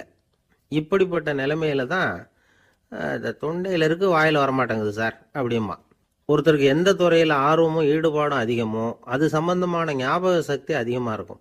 தொழிலை விரும்புகிற ஒரு டெலிஃபோன் ஆபரேட்டருக்கு எண்கள்லாம் நல்ல ஞாபகம் இருக்கும். அது மாதிரி கவிஞர்களுக்கு வார்த்தைகள் நல்ல ஞாபகத்தில் இருக்கும். இது ஒரு பக்கம் இருந்தாலும் ஒரு மூளை எண்களை விட எழுத்துக்களை விட படங்களை ரொம்ப சுலபமாக ஞாபகத்தில் வச்சுக்குது. புரிஞ்சுக்கிற தன்மை, அனுபவம், புத்தி கூர்மை இது கூடி குறையிறத பொறுத்து ஞாபக சக்தியும் ஏறும் இறங்கும். இப்போ உதாரணத்துக்கு ஒரு பையனுக்கு படித்தது எதுவும் ஞாபகத்தில் இல்லைன்னா அவன் அதை சரியாக புரிஞ்சுக்கலன்னு அர்த்தம். இந்த மறதிங்கிறது எந்த சமயத்தில் ஒரு பிரச்சனை ஆகுது தெரியுமா? உங்களுக்கு வேண்டியப்பட்ட ஒருத்தரை ஞாயிற்றுக்கிழமை சாயந்தரம் சரியாக 5 மணிக்கு கடற்கரைக்கு வர சொல்லிவிட்டு அந்த நேரத்தை மறந்துவிட்டா அது பரவாயில்ல, வர சொன்னதையே மறந்துவிட்டாதான் நிலைமை மோசம்னு அர்த்தம். இப்படி இருந்தால் இது சிகிச்சை எடுத்துக்க வேண்டிய நிலைமைங்கிறத புரிஞ்சுக்கணும். ஆமாம், இதுக்கும் மருந்து இருக்குது. ஆனால் மூளை குறிப்பிட்ட அளவுக்கு கீழே இயங்குறப்போவோ இன்னொன்று சொல்லுவாங்க, இந்த நியூரோ டிரான்ஸ்மிட்டர் அப்படின்னு சொல்லுவாங்க. அப்படிங்கிற மூளை ரசாயனம் ரொம்பவும் குறைஞ்சி போகிறப்போ மட்டும்தான் உபயோகப்படும். டாக்டர் என்ன சொல்கிறாங்க தெரியுமா? மூளையை பொறுத்த வரைக்கும் அதில் ஞாபக சக்தி அதிகமாக உள்ள மூளை, மறதி உள்ள மூளை அப்படின்னு ஒன்றும் கிடையாது அப்படிங்கிறாங்க. நினைவு வச்சுக்கிறதுக்கு பயிற்சி அளிக்கப்பட்ட மூளை, பயிற்சியற்ற மூளை அப்படின்னு வேணும்னா சொல்லலாம் அப்படின்னு சொல்கிறாங்க. அதனால நம்ம ஞாபக சக்திங்கிறது நம்மகிட்ட இருக்கிற பயிற்சி, முயற்சி இதை பொறுத்து தான் அமையும். ஒருத்தர் ஒரு பென்சிலை எங்கேயோ வச்சுக்கிட்டு தேடிக்கிட்டு இருந்தார். அப்புறம் என்னமோ தீவிரமாக யோசனை பண்ணி அதை ஞாபகப்படுத்தி பார்த்துக்கிட்டு இருந்தாராம். எதிரில் உட்காந்துருந்தவர் சொன்னார், பென்சிலை தானே தேடிட்டு இருக்கீங்க, அது உங்கள் வலது காதில் இருக்குது சார் அப்படின்னாராம் அவர். இதுக்கு அவர் சொல்லியிருக்காரு, பென்சிலை வலது காதில் தான் வச்சிருக்கேங்கிறது எனக்கு நல்லா ஞாபகம் இருக்கு, ஆனால் எது வலது காதுங்கிறது தான் மறந்து போச்சு அப்படின்னாராம். அவர் அதை தான் யோசிச்சுட்டு இருந்திருக்கிறார். ஒரு நண்பர் ஆனந்தமா சிகரெட் பிடிச்சிக்கிட்டு இருந்தார். இந்த பழக்கத்தை விட்டுவிடுங்களேன் அப்படின்னு சொல்லி பார்த்தோம். விட்டுடலாம்னு தான் பார்க்குறேன், ஆனால் முடியலையேன்னார். மனசு வச்சா எல்லாம் முடியும் அப்படின்னோம். அவர் கொஞ்ச நேரம் யோசனை பண்ணார். அப்புறம் சொன்னார், சரி சார், இதுதான் நான் பிடிக்கிற கடைசி சிகரெட் அப்படின்னு சொல்லி ரொம்ப அழுத்தமாக புகையை உள்ளுக்கு இழுத்தார். அதுக்கப்புறம் அந்த துண்டு சிகரெட்டை வீசி எறிஞ்சிட்டார். ஒருத்தர் இது மாதிரி தீர்மானம் பண்ணி தன்னுடைய கடைசி சிகரெட்டை தூக்கி எறிஞ்சுட்டாருன்னா அது ஒரு பெரிய விஷயம்தான். அதுக்கு பிறகு அவர் உடம்புல படிப்படியா என்னென்ன மாற்றங்கள் நடக்கும் அப்படிங்கறத பத்தி ஒரு விவர பட்டியலே வெளியிட்டு இருக்கிறாங்க. அது என்ன விவரம் தெரியுமா? ஒருத்தர் புகைப்பிடிக்கிற பழக்கத்தை நிறுத்துறாருன்னு வச்சுங்க. அப்படி அவர் நிறுத்தின 20 நிமிடங்களுக்குள்ள உயர் ரத்த அழுத்தம், உடல் வெப்பம், நாடி துடிப்பு இதெல்லாம் சரியான நிலைமைக்கு வந்துருதான். 8 மணி நேரத்துக்குள்ள இந்த ஸ்மோக்கர்ஸ் பிரீத் அப்படிங்கிற தன்மை மறைஞ்சிருதான். ரத்தத்துல உள்ள கார்பன் மோனாக்சைடு அளவு குறையுதான். ஆக்சிஜன் அளவு கூடுதான். சரியான அளவுக்கு வந்துருதான். ஒருத்தர் கடைசி சிகரெட்டை தூக்கி எறிஞ்சுட்டாருன்னா 24 மணி நேரத்துக்குள்ள மாரடைப்பு ஏற்படுறதுக்கான வாய்ப்பு குறைஞ்சுடுதான். 48 மணி நேரத்துக்குள்ள உணர்வு நரம்புகளின் முனைப்பகுதிகள் மறுபடியும் ஒன்னு சேர்ந்துருதான். அதனால நாக்கு சுவை உணர்வு, மூக்கின் முகரும் சக்தி இதெல்லாம் மேம்படுதான். நல்ல நிலைமைக்கு வந்துருதான். சிகரெட்டை நிறுத்தின 3 நாளுக்குள்ள மூச்சு விடுறது சுலபமாயிடுதான். இப்படி அவங்க பட்டியல் நிறைய சொல்றாங்க. 2 அல்லது 3 மாசத்துக்குள்ள என்ன ஆகும் தெரியுமா? ரத்த ஓட்டம் மேம்படுது, நடக்கிறது சுலபமாயிடுது. நுரையீரல் கொள்ளளவு 30% அதிகரிக்குது. 1 இருந்து 9 மாசத்துக்குள்ள சுவாச குறைபாடுகள் நீங்குது. நுரையீரல்ல இருக்கக்கூடிய இந்த அசுத்தம் வடிகட்டும் திசுக்கள் சரியா வேலை செய்ய ஆரம்பிச்சிருது. 1 வருஷத்துக்குள்ள இந்த இதய அழுத்த நோய்க்கான வாய்ப்பு பாதியா குறைஞ்சிருது. இந்த சிகரெட்டை நிறுத்தின 5 வருஷத்துக்குள்ள ஒரு நாளைக்கு 1 பாக்கெட் சிகரெட் பிடிக்கிறவர்கள்ல நுரையீரல் புற்றுநோயினால சாகிறவர்கள் எண்ணிக்கை பாதியா குறைஞ்சிருது. புற்றுநோய் செல்கள் சீரமைக்கப்படுது. ஆக ஒருத்தர் புகைக்கிறத விட்டுணும்னு தீர்மானம் பண்ணி தன் கையில இருக்கிற சிகரெட்டை இதுதான் கடைசின்னு சொல்லி தூக்கி எறிஞ்சுட்டா அதுக்கப்புறம் படிப்படியா இவ்வளவு நன்மைகளும் மாற்றங்களும் ஏற்படுறதாக இந்த அமெரிக்கன் கேன்சர் சொசைட்டி தெரிவிச்சிருக்குது. அதனால புகைப்பழக்கம் உள்ளவங்க இதெல்லாம் கொஞ்சம் யோசிச்சு பார்த்து அந்த பழக்கத்தை விட்டு விடுறது ரொம்ப நல்லது. ஆனா அதையெல்லாம் நாம சொன்னா யாரு கேட்கறாங்க? என்னுடைய நண்பர் ஒருத்தர் புகைப்பழக்கம் உள்ளவர். அவர் என்கிட்ட சொன்னார், சார், சிகரெட் பிடிக்கிற பழக்கத்தை விட்டு விடுறது என்னை பொறுத்த வரைக்கும் ஒன்றும் பெரிய கஷ்டமான செயல் இல்லை, அது ரொம்ப சுலபம் அப்படின்னார். எப்படி சொல்றீங்கன்னு கேட்டேன். நான் ஏற்கனவே 20 தடவை அந்த பழக்கத்தை விட்டுருக்கேன் சார் அப்படின்னா. ஒரு ரயில் போய்கிட்டு இருக்கு. அதுல ஒரு பெரியவர் பிரயாணம் பண்ணிட்டு இருக்கிறார். எதிரில் ஒரு பெரிய அதிகாரி, IAS ஆபீசர் உட்கார்ந்துருக்கிறார். 2 பேருக்கும் முன்ன பின்ன அறிமுகம் இல்லை. அவர் வேற யாரோ, இவர் வேற யாரோ. ஒரே ரயில்ல பிரயாணம் பண்ணிட்டு இருக்கிறாங்க. அதுவும் எதிர்த்த இருக்கையில ஏதோ ஒரு நகரத்துல வண்டி நின்னுது. 2 பேரும் கீழே இறங்கினாங்க. பெரியவர் ஒரு ட்ரங்க் பெட்டியோட கீழே இறங்கினார். அந்த அதிகாரி கையில ஒரு சின்ன பெட்டி. அவர் அந்த சின்ன பெட்டியை கீழே வச்சுட்டு கூலி கூலின்னு கத்திக்கிட்டு இருந்தார். இந்த பெரியவர் பார்த்தார். ஐயா, இந்த பெட்டி மட்டும்தானா, இல்ல இன்னும் ஏதாவது இருக்குதா அப்படின்னு விசாரிச்சார். இப்ப அதிகாரி சொன்னாரு, இல்லைங்க, இது மட்டும்தான் அப்படின்னு சொன்னார். இதுக்கு என்னத்துக்காக கூலி ஆள், நானே எடுத்துக்கிட்டு வரேனே, வாங்க அப்படின்னு சொல்லி அந்த பெட்டியை இந்த பெரியவர் கையில எடுத்துக்கிட்டாரு. எடுத்ததும் 2 பேரும் பேசிக்கிட்டே நடந்து வராங்க. இப்ப பெரியவர் சொன்னார், இப்ப உள்ள நாகரிகம் எப்படி இருக்குன்னா, சுமை கால் பணம், சும கூலி முக்கால் பணம் அப்படிங்கிற மாதிரி இருக்கு. பணத்தை வீணாக்கிறதோட இது கௌரவம்னு வேற நினைக்கிறாங்க அப்படின்னார். அவர் சொல்றது சரிதான். 10 ரூபாய் மதிப்புள்ள ஒரு சுமைய 30 ரூபா கொடுத்து தூக்கிட்டு போவோம். நாமே அதை தூக்கினா நமக்கு கௌரவ குறைச்சல் அப்படின்னு நினைப்போம். இதுதான் நம்ம நிலைமை. ஆனா அந்த பெரியவர் என்ன சொன்னார் தெரியுமா? நீங்க எங்க போகணுமோ அது வரைக்கும் நானே இதை எடுத்துட்டு வரேன் அப்படின்னார். அந்த அதிகாரி பக்கத்துல உள்ள ஒரு ஹோட்டல் வரைக்கும் போனார். பெரியவரும் அங்க கொண்டுட்டு போய் பெட்டியை வச்சார். உடனே அந்த பெரிய அதிகாரி அவருக்கு பணம் கொடுக்கறதுக்காக பர்ஸ் எடுத்தார். உடனே இவரு, ஐயா, எனக்கு கூலி எதுவும் வேணாம், உங்களுக்கு சேவை செய்யறது என்னுடைய கடமை. நான் இந்த சேவையை செய்தது பணத்துக்காக இல்ல, அன்புக்காக அப்படின்னு சொல்லிவிட்டார். அதுக்கப்புறம் அவர் நன்றினார். 2 பேரும் பிரிஞ்சுட்டாங்க. இது முடிஞ்சது. அன்னைக்கு சாயந்தரம் அங்க ஒரு பெரிய கூட்டம் நடக்குது. இந்த அதிகாரியும் அந்த கூட்டத்துக்கு போறார். மக்கள் கூட்டம் ரொம்ப அதிகம். அதனால இந்த அதிகாரியும் ஒரு ஓரமா உட்காந்துக்கிட்டார். அப்புறம் கொஞ்ச நேரத்துல இந்த முக்கிய விருந்தினர் பேசுறதுக்காக வரார் மேடைக்கு. மேடையில இருந்த பெரியவங்க எல்லாம் எழுந்திருச்சு நின்று அவருக்கு மாலை போட்டு மரியாதை செய்யறாங்க. எங்கேயோ ஒரு மூலையில உட்கார்ந்து இருந்தாரு அதிகாரி. அவரு இதை கவனிச்சார். அவருக்கு ரொம்ப ஆச்சரியம், அதிர்ச்சி. ஏன்னா அங்க பேச வந்த முக்கிய விருந்தினர் வேற யாரும் இல்ல, இன்னைக்கு காலையில இவர் பெட்டியை தூக்கிட்டு வந்தாரு பெரியவர், அவர்தான். சரி, அந்த பெரியவர் யார் தெரியுமா? அவர்தான் ஈஸ்வர சந்திர வித்யாசாகர். கூட்டம் முடிஞ்சது, அதிகாரி அவரை தேடி ஓடினார். அவர் கைகளை பிடிச்சுக்கிட்டார். ஐயா, என்ன மன்னிச்சுடுங்க அப்படின்னாரு. அப்புறம் சொன்னார், அகங்காரம்ங்கிற கெட்ட புத்தி தான் உண்மைய கண்கள்ல இருந்து மறைக்குது. அகங்காரம் தான் மனுஷனை அழிக்குது. நீங்க ரொம்ப பெரிய மனிதர், இருந்தாலும் மனிதத்தன்மையோட நடந்துக்கிறீங்க. இந்த அன்பு, தயவு, பொறுமை இதெல்லாம் இல்லைன்னா மனிதனாக இருக்கிறதுல என்ன பிரயோஜனம் அப்படின்னு சொல்லிவிட்டு அந்த அதிகாரி போனாராம். மனிதத்தன்மைன்னா என்ன அப்படிங்கிற கேள்விக்கு இந்த பெரியவர் ஒரு உதாரணம். இப்பெல்லாம் அப்படியா இருக்கிறாங்க? ஒரு பெரியவர் ஒரு பெட்டியை தூக்கிட்டு வந்துகிட்டு இருக்கிறார். ஒரு இளைஞன் ஓடி வந்தான். கொடுங்க சார், நான் தூக்கிட்டு வரேன்னா. கொடுத்தார். வாங்கி தலையில வச்சுக்கிட்டான். அப்புறம் சொன்னான், அடுத்தவங்க சிரமப்படக்கூடாதுங்கிறது என்னுடைய கொள்கை அப்படின்னா. அது நல்லதுதான் அவரு. கடைசியில பெட்டியை கொடுத்தான். வாங்கிட்டு பரிசை திறந்தார் பணம் கொடுக்கறதுக்காக. வேணாங்க அப்படின்னு விட்டான் அந்த இளைஞன். ஏன்? நான் சொன்னேன் அடுத்தவங்க சிரமப்படக்கூடாதுங்கிறது என்னுடைய கொள்கைன்னு. அதனால உங்களுக்கு சிரமம் கொடுக்கக்கூடாதுங்கிறதுக்காக வரும்பொழுது நானே உங்க பரிசை எடுத்து வேணுங்கிற பணத்தை எடுத்துக்கிட்டு திருப்பி உங்க பாக்கெட்லயே போட்டுட்டேன் அப்படின்னா. இப்படி இருக்குது இந்த காலம். அதனால வாழ்க்கையில அன்பு, தயவு, பொறுமை இதெல்லாம் ரொம்ப அவசியம் அப்படிங்கறத நாம புரிஞ்சுக்கணும். ஒரு காட்டுல ஒரு நரி இருந்தது. ஒரு நாள் காலை நேரம் அது தன்னுடைய இருப்பிடத்திலிருந்து வெளியில வந்தது. கொஞ்ச தூரம் நடந்து வந்தது. அப்பதான் அது தன்னோட நிழலை கவனிச்சு பார்த்தது. பார்த்தா அது ரொம்ப நீளமா பெருசா இருக்குது. காலை நேரத்துல நிழல் அப்படித்தானே இருக்கும். ஆனா அந்த நரிக்கு அந்த விஷயம் தெரியல. தன்னுடைய நீண்ட பெரிய நிழலை பார்த்து ஆச்சரியப்பட்டது. ஆஹா, நாம இவ்வளவு பெருசாவா இருக்கிறோம் அப்படின்னா என்னுடைய காலை சாப்பாட்டுக்கு ஒரு யானை இல்லைன்னா ஒரு ஒட்டகம் கிடைச்சாதான் சரியா இருக்கும் போல இருக்கு அப்படின்னு முடிவு பண்ணிக்கிட்டது. உடனே ஒரு யானை அல்லது ஒட்டகத்தை தேடி அலைஞ்சது, எங்க கிடைக்கும்னு. கிடைக்கவே இல்லை. மத்தியானம் 12 மணி ஆயிட்டுது. பசியோட அலையுது. இப்ப தன்னோட நிழலை பார்த்தது. அது மத்தியான நிழல் எப்படி இருக்கும்? அது ரொம்பவும் குறுகி போய் தெரிஞ்சது. உடனே அந்த நரி என்ன நினைச்சுக்கிட்டு தான் தெரியுமா?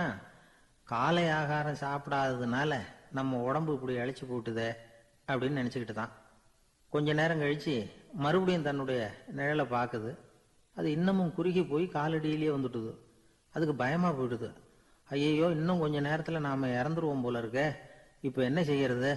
இந்த சமயத்துல ஒரு எறும்பு கிடைச்சா கூட போதும், அதை நம்ம காலை ஆகாரமா நினைச்சு சாப்பிட்டுள்ளாமே அப்படின்னு நினைச்சுதான். நம்முடைய நிழல் கூட நம்மள மாதிரியே தான் அடிக்கடி மாறிக்கிட்டே தான் இருக்குது. அது எப்பவும் ஒரே மாதிரி இருக்கிறது இல்ல. மனிதனுக்கு ஏற்படுகிற தன்முனைப்பு இருக்கு பாருங்க, ஈகோ, அது கூட ஒரு நிழல் மாதிரி தானா. அப்படி நினைக்க ஆரம்பிச்சுட்டா அதனால ஏதும் பிரச்சனை வராதான். தன்முனைப்பை நிழல் போலவே ஏற்றுக்கொள்ளுங்கள் அப்படிங்கிறது பெரியவங்க கருத்து. ஒரு காரியத்தை வெற்றிகரமா நல்ல விதமா செஞ்சு முடிக்கிறோம்னு வச்சுக்கோங்க. அந்த சமயத்துல ஒரு வித நுட்பமான தற்பெருமை நமக்குள்ள உண்டாகுது. இது இயற்கையானது. அதனால இது மேல பற்று வைக்கப்படாது. அப்படி வைக்க ஆரம்பிச்சுட்டா அந்த தற்பெருமை ஒரு நிரந்தர விருந்தாளியா நம்ம கிட்ட தங்கிக்கும். நம்ம நிழல் எப்படின்னு பாருங்க. நாம நடக்கும் பொழுது நம்ம பின்னாடியே வரும். தன்முனைப்பையும் அப்படியே நினைச்சுக்குங்க.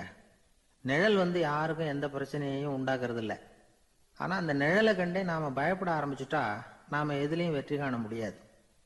நிழலோட சண்டை போடக்கூடாது. அது மாதிரி தன்முனைப்போடவும் நாம சண்டை போட வேண்டியதில்லை. இல்லாத ஒன்றோடு சண்டை போடுறது எப்படின்னா அது இருட்டோட சண்டை போடுறது மாதிரி. நாம நிழல் கிடையாது. நம்ம கிட்ட இருக்கிற தன்முனைப்பு ஒரு நிழல். நம்ம நிழலையும் நமக்கு சமமா பாக்குறோம் பாருங்க, அங்கதான் சிக்கலே ஆரம்பம். இப்போ நாம நடந்து போய்கிட்டு இருக்கிறோம். நம்ம நிழல் தரையில விழுது. யாரோ ஒருத்தர் நம்ம நிழல் மேல காலை வச்சு நடந்து போறார். உடனே அவர்கிட்ட சண்டைக்கா போறோம், ஏண்டா என் நிழலை மிதிச்ச அப்படின்னு. நமக்கு தெரியும் அது நிழல் தாங்கிறது. அவர் உங்க மேல நடக்கல, உங்களுடைய நிழல் மேலதான் நடக்கிறார். அது மாதிரி உங்க தன்முனைப்பின் மேல யாராவது நடந்தா உங்களை அவமானப்படுத்துறதா நினைக்கிறீங்க. காரணம் நாமளும் நம்ம தன்முனைப்பும் ஒண்ணுங்கிற நினைப்பு தான் காரணம். மற்றபடி வேற ஒண்ணும் கிடையாது. நம்ம நிழல் மேல நடக்கிறவர் நம்மளை காயப்படுத்துறது இல்லை. தன்முனைப்பை வேண்டாத ஒன்னாவும் பார்க்க வேண்டியதில்லை. அது இயற்கை. நிழலை உங்க முன்னாடி வைக்க வேணாம், அது உங்க பின்னாடியே இருக்கட்டும். நிழலின் நிழலாகி விடாதீர்கள், நீங்கள் நீங்களாகவே இருங்கள். இதுதான் சான்றோர் சிந்தனை. ஒரு பேருந்துல ஒரே நெரிசல். ஒருத்தர் பக்கத்துல நின்றுகிட்டு இருந்தவர்கிட்ட ரொம்ப பணிவா விசாரிச்சார், ஏன் சார் நீங்க ஏதாவது பெரிய உத்தியோகத்தில் இருக்கிறீங்களா அப்படின்னார். அப்படிலாம் ஒன்றும் இல்லைங்கன்னார் அவரு. அப்படின்னா வேற ஏதாவது அரசியல்ல பெரிய பதவியில் இருக்கிறீங்களா அப்படின்னு கேட்டார். அதுவும் இல்லைங்கன்னார். சரி, பணமாவது அதிகமாக வச்சிருக்கீங்களா அப்படின்னு கேட்டார். அப்படிலாம் ஒன்றும் கிடையாது சார்னார் அவரு. அப்புறம் எதுக்குடா என் காலை மிதிச்சுக்கிட்டு இருக்கிற, எடுறா காலை அப்படின்னாராம் இவர். ஒரு ஊர்ல ஒரு பெரியவர் இருந்தார். அவரு ஒரு குரு. அவர் தொடர்ந்து தியான கூட்டங்கள் நடத்துவார். அந்த கூட்டத்துல கலந்துக்கிறதுக்காக பல ஊர்கள்ல இருந்து சீடர்கள் நிறைய பேர் வருவாங்க போவாங்க. ஒரு நாள் அங்க கூட்டம் நடந்துகிட்டு இருக்குது. அந்த சமயத்துல சீடர்கள்ல ஒருத்தன் என்னத்தையே திருடி விட்டான். மற்ற சீடர்கள் அதை கவனிச்சுட்டாங்க. இவன் ஆப்பிட்டுக்கிட்டான். கூட்டம் முடிஞ்ச பிற்பாடு இவன் திருடின விஷயத்த அந்த பெரியவர்கிட்ட போய் சொன்னாங்களாம். அவர் கவனத்துக்கு கொண்டுகிட்டு போனாங்க. ஆனா அவர் இத காதலே போட்டுக்கல, கண்டுக்கவே இல்லை. போய் சொன்ன சீடர்களுக்கெல்லாம் ஏமாத்தமா போயிட்டுது. என்ன இது, இவ்வளவு தூரம் நாம கண்டுபிடிச்சு போய் சொல்றோம், அவரு கண்டுக்கவே மாட்டேங்கிறாரே அப்படின்னு ஒரு மாதிரி ஆயிட்டாங்க. இருந்தாலும் அதை பத்தி ஒண்ணுமே சொல்லிக்கல, பேசாம இருந்துட்டாங்க. கொஞ்ச நாள் ஆச்சு. அதே ஆளு மறுபடியும் ஒரு திருட்டுல மாட்டிக்கிட்டான். சீடர்கள் மறுபடியும் அந்த குரு கிட்ட விஷயத்த சொன்னாங்க. அவர் அப்பவும் வழக்கம் போல சும்மாவே இருந்துட்டார். இவர் இப்படி இருக்கிறத பார்த்ததும் அந்த சீடர்களுக்கு கோபம் வந்துட்டுது. உடனே அந்த சீடர்கள்லாம் ஒண்ணு கூடி பேசினாங்களாம். எல்லாருமா சேர்ந்து ஒரு விண்ணப்பம் தயார் பண்ணாங்க. அதை குருநாதர்கிட்ட கொண்டுட்டு போய் கொடுத்தாங்க. அந்த விண்ணப்பத்துல இவங்க என்ன எழுதியிருக்கிறாங்க தெரியுமா? குருநாதர் அவர்களே, உடனே திருடனவன் மீது சட்ட நடவடிக்கை எடுக்கணும். நீங்க அப்படி அவனை இங்க சேர்க்கக்கூடாது. நீங்க சேர்த்தீங்கன்னா நாங்க இங்க இருக்கிறத பத்தி யோசிக்க ஆரம்பிச்சிருவோம். அவனை இந்த மடத்தை விட்டே துரத்தி பண்ணணும். நீங்க அவனை வெளியில அனுப்புங்க, இல்லைன்னா நாங்க அத்தனை பேரும் வெளியில போயிடுறோம்.